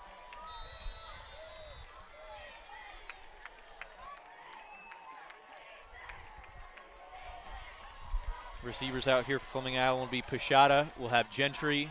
We'll have Bernie. And Desteno. First down. Broughton looks to pass. Caught. Nice grab. Out of bounds right away. Pachada, sure-handed. First down across the 30. Stops the clock with 56 seconds. Exactly what you're looking for there. You're getting this too high safety look here. I would not abandon the run game here. All it takes is Jackson to pop one long play. I don't think that's off the table here. No, I think your whole offense is open. First and 10 from the 33.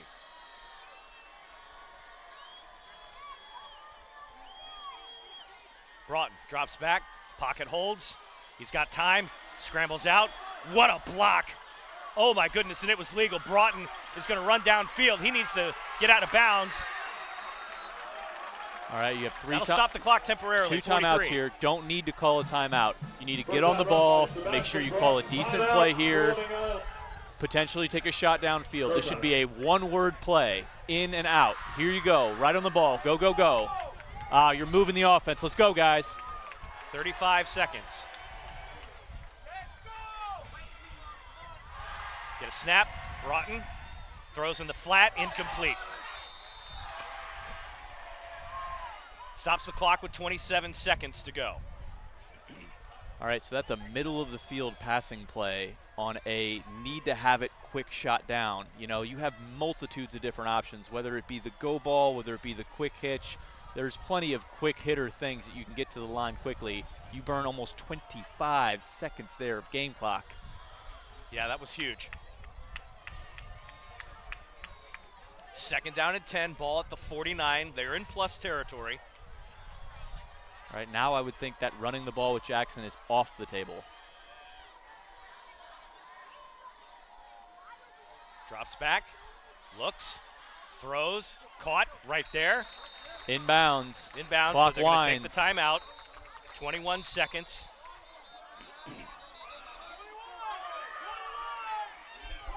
We're going to have a debate as to how much time is left, but we'll get an official call on that with the clock currently stopped at 18 seconds. Fleming Island did get the charge timeout. And they're resetting the game clock to 21. So All right, we're looking at 3 extra seconds on the clock. We're looking at 1 timeout here. We're looking at about between 15 yards, preferably, of where you'd want to be for a game-winning field goal.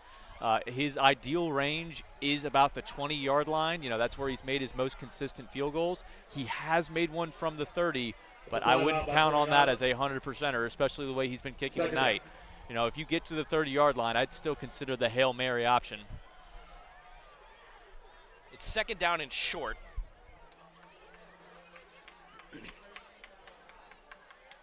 so they can get a first down, stop the clock. But at this point, every yard will matter. And your most effective chunk play has been the Sebastian Broughton scramble, so I'm sure that Ponte Vedra is going to cue in on the possibility of a quarterback run here. You need one of your most athletic players staying stride for stride with Sebastian Broughton. I wouldn't doubt if they're going to put a spy on him real quick. Yeah, maybe it's your slot receiver, whoever it is, whoever's quick and fast enough to mirror him in space. Correction, it's now third down. Off the timeout. They will have no such player mirroring him on the field right now. Jackson comes out in the flat. They get it to him in the flat. That's caught. Out of bounds, First Jackson. down. Out He's of going to bounds, get across Jackson. the 25 to the 20. He's going to go for more, and he is definitely in field goal range now as they shove him out of bounds. The clock stops with 12 seconds. Let's go. What a play. Demir Jackson there, middle of the field. Gets the ball, gets to the sideline in that screen pass, finds the daylight, makes a tackle miss, gets out of bounds. First down, Golden Eagles. A fantastic opportunity here to kick your game-winning field goal. So now, you got 12 seconds and a timeout. You don't want to do anything silly. You can't turn the ball over, no penalty. And the best thing you got to do at this point is give Sertivin a little center job there, try to get it in the middle of the field and let him kick it to win it. Stoppage of play. Ponte Vedra is going to take their second charge timeout. Comes with 12 seconds to go. Again, to reset. Fleming Island led for the vast majority of this game. Down 6 points. Ponte Vedra comes to the fourth quarter, scores late, takes a 1-point lead. Fleming Island has had the only turnover recovery tonight. They recovered a fumble. We've had a missed Sertivin field goal at greater distance than this earlier.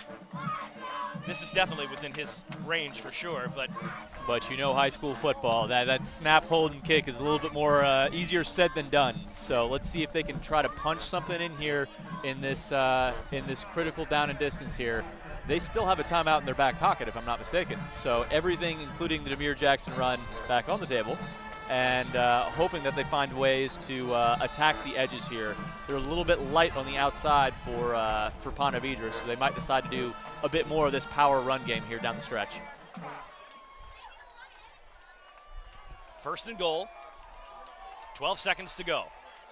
Each team does have a timeout remaining. Ball sits at the 4-yard line. 1-point game, Ponte Vedra with a lead.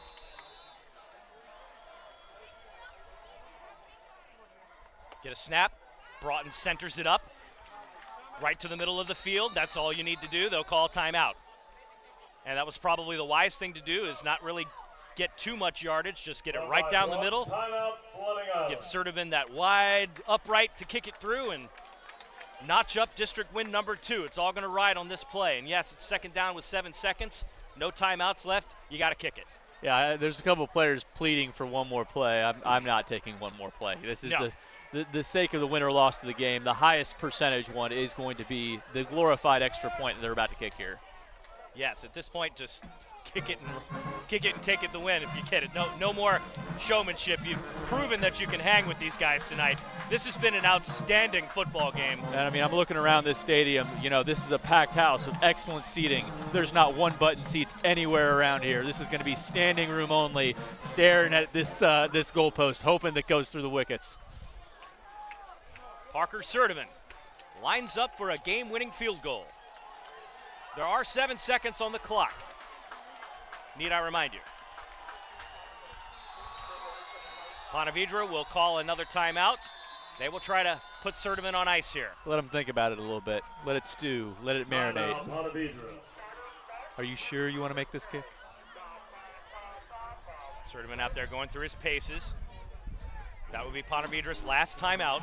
It's like swinging a golf club, all right? Just don't swing it like I do. Just drive it through. Just drive it through.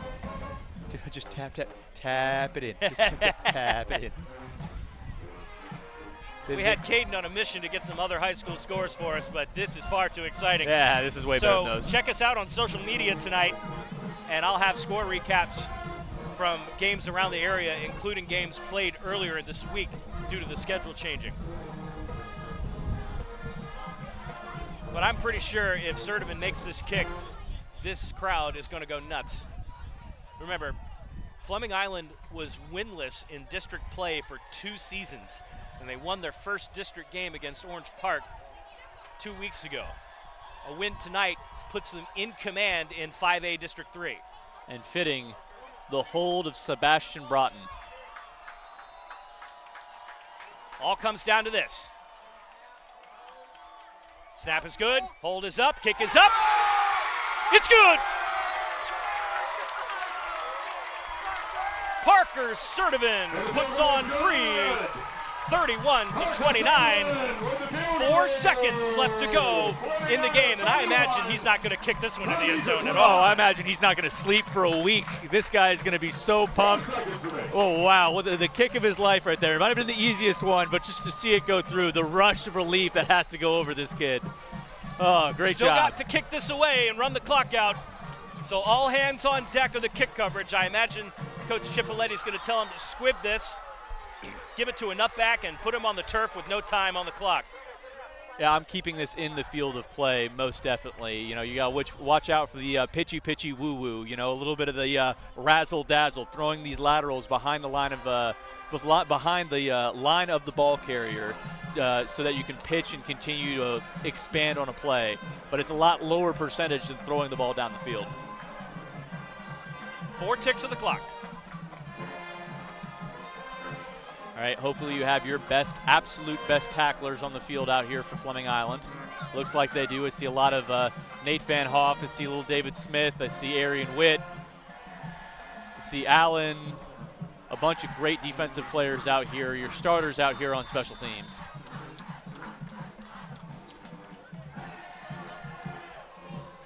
Boy, is this going to set up some district matchups later in the season that are going to be hot, hot, hot. And we're going to have a lot of that here on SSB.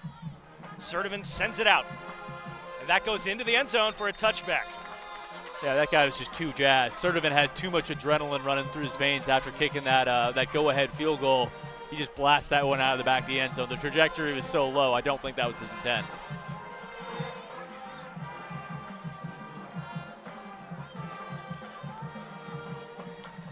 So if you're Fleming Island at this point, everything in front of you.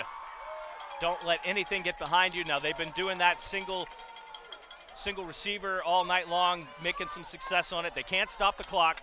So this is going to be Hail Mary full of grace. All right, Make sure that ball doesn't land in their place. My goodness. Back it up, they say. Van Hoff telling everybody, get deep. We got one key substitution in here. Trace Burney is coming as the deepest safety. They're taking off a defensive lineman and putting him as the extra middle of the field safety. Golden Eagles will rush 3. Price will drop back. They're going to throw it underneath. Here comes the lateral game. Hook and laterals all day long. Fleming Island's going to get that one. He's going to fumble, and that's the game, everybody. There's Nate Your Van Fleming Hoff. Island Golden Eagles are 2-0 in the district and 3-2 overall. Let's take a quick timeout. We'll come back and recap it right here on SSB. Having served Clay County for 18 years, Worldwide Automotive is bringing back the neighborhood repair facility with fair and honest pricing. It's why Worldwide Automotive's motto is car repair with care. Worldwide Automotive provides old-fashioned customer-centered service in an environment that is friendly and welcoming.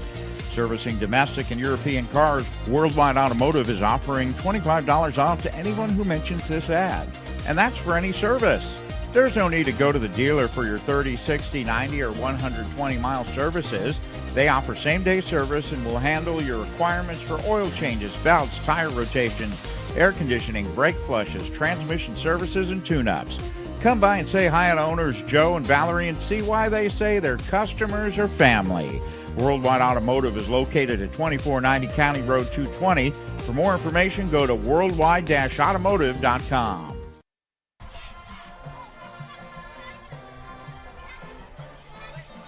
SSB, Friday Night Lights on SSB. And I tell you what, David, we had Having one heck served of a Clay game County tonight. for 18 Probably years, the best Worldwide game that we've Automotive had is on our bringing cameras in a while here. Fleming Island getting the 31-29 victory tonight over Ponte Vedra, a very tough district opponent That puts Fleming Island at 2-0 in district play right now, and they're in the catbird seat for the moment. Absolutely. This game had everything. It was offensive performances, pressure on the quarterback. It had some special teams miscues, but it had a hard-fought contest down to the wire there. Really proud of Sebastian Broughton, the way he led his team down the field there, and Jackson being the player of the game for sure. Absolutely stud performance from him, catching the ball out of the backfield, running it himself. I thought that he was dominant, strong, and really showed a different dimension to this Golden Eagle offense. Yeah, he was my offensive player of the game. That reception late in the game to set up the assertive and field goal was what sealed it for me tonight. Broughton had another great game. He got out of pressure a couple of times, a couple of key first down runs. I like the way he marshaled the offense tonight. It wasn't jittery. He wasn't out of control the entire time. Everybody knew their task. Everybody did their job. Also, shout out to the defense tonight for Fleming Island. They played particularly well, putting a very good Ponte Vedra team who runs the ball just as much, but also has a great passing attack. I mean, we saw that in and of itself with some of those downfield throws. So the defense playing lockdown, bend, don't break. Yeah, they gave up 29 points tonight, but they gave them up against a really good team and managed to finish the job. And that's what matters in high school football. It doesn't necessarily have to look pretty. You just have to finish the job and get on the right side of the win column. Absolutely. We talked about Brian Case in the pregame show being a factor for this Ponte Vedra offense as a bigger, stronger running back. Something that Fleming Island has struggled to do in the past was stop the interior run game of bigger, stronger opponents. And they did today. That was the next step in their defensive development, was taking care of things that they know is coming. And you knew the interior run was coming, and you stop it. Fantastic job. Absolutely. It's a great job all around. Fleming Island will come out of district next week. They'll play Creekside in a game that will matter for the longer standings, but we'll take a break from district play. Beachside will be coming the week after that, so they'll go back to district play. Ponte Vedra moves on. They still have a lot to play for and a tightly contested race. Middleburg has yet to play in the district. That'll change very soon as we get down the stretch. It's going to be a fun second half of the season, David. Really tightly contested, tight standings. Love to see it. Absolutely. Looking forward to some great football as we close it out. For David Wells, Garrette Bindford on the camera, Courtney Wallace, our producer, Caden running stats and doing some spotting for us. This is BP. You guys have a wonderful night. Take care of yourselves and each other tonight. And remember, look out for those who are impacted by Hurricane Helene, and take care of those neighbors all around you in the state of Florida. So long, everybody.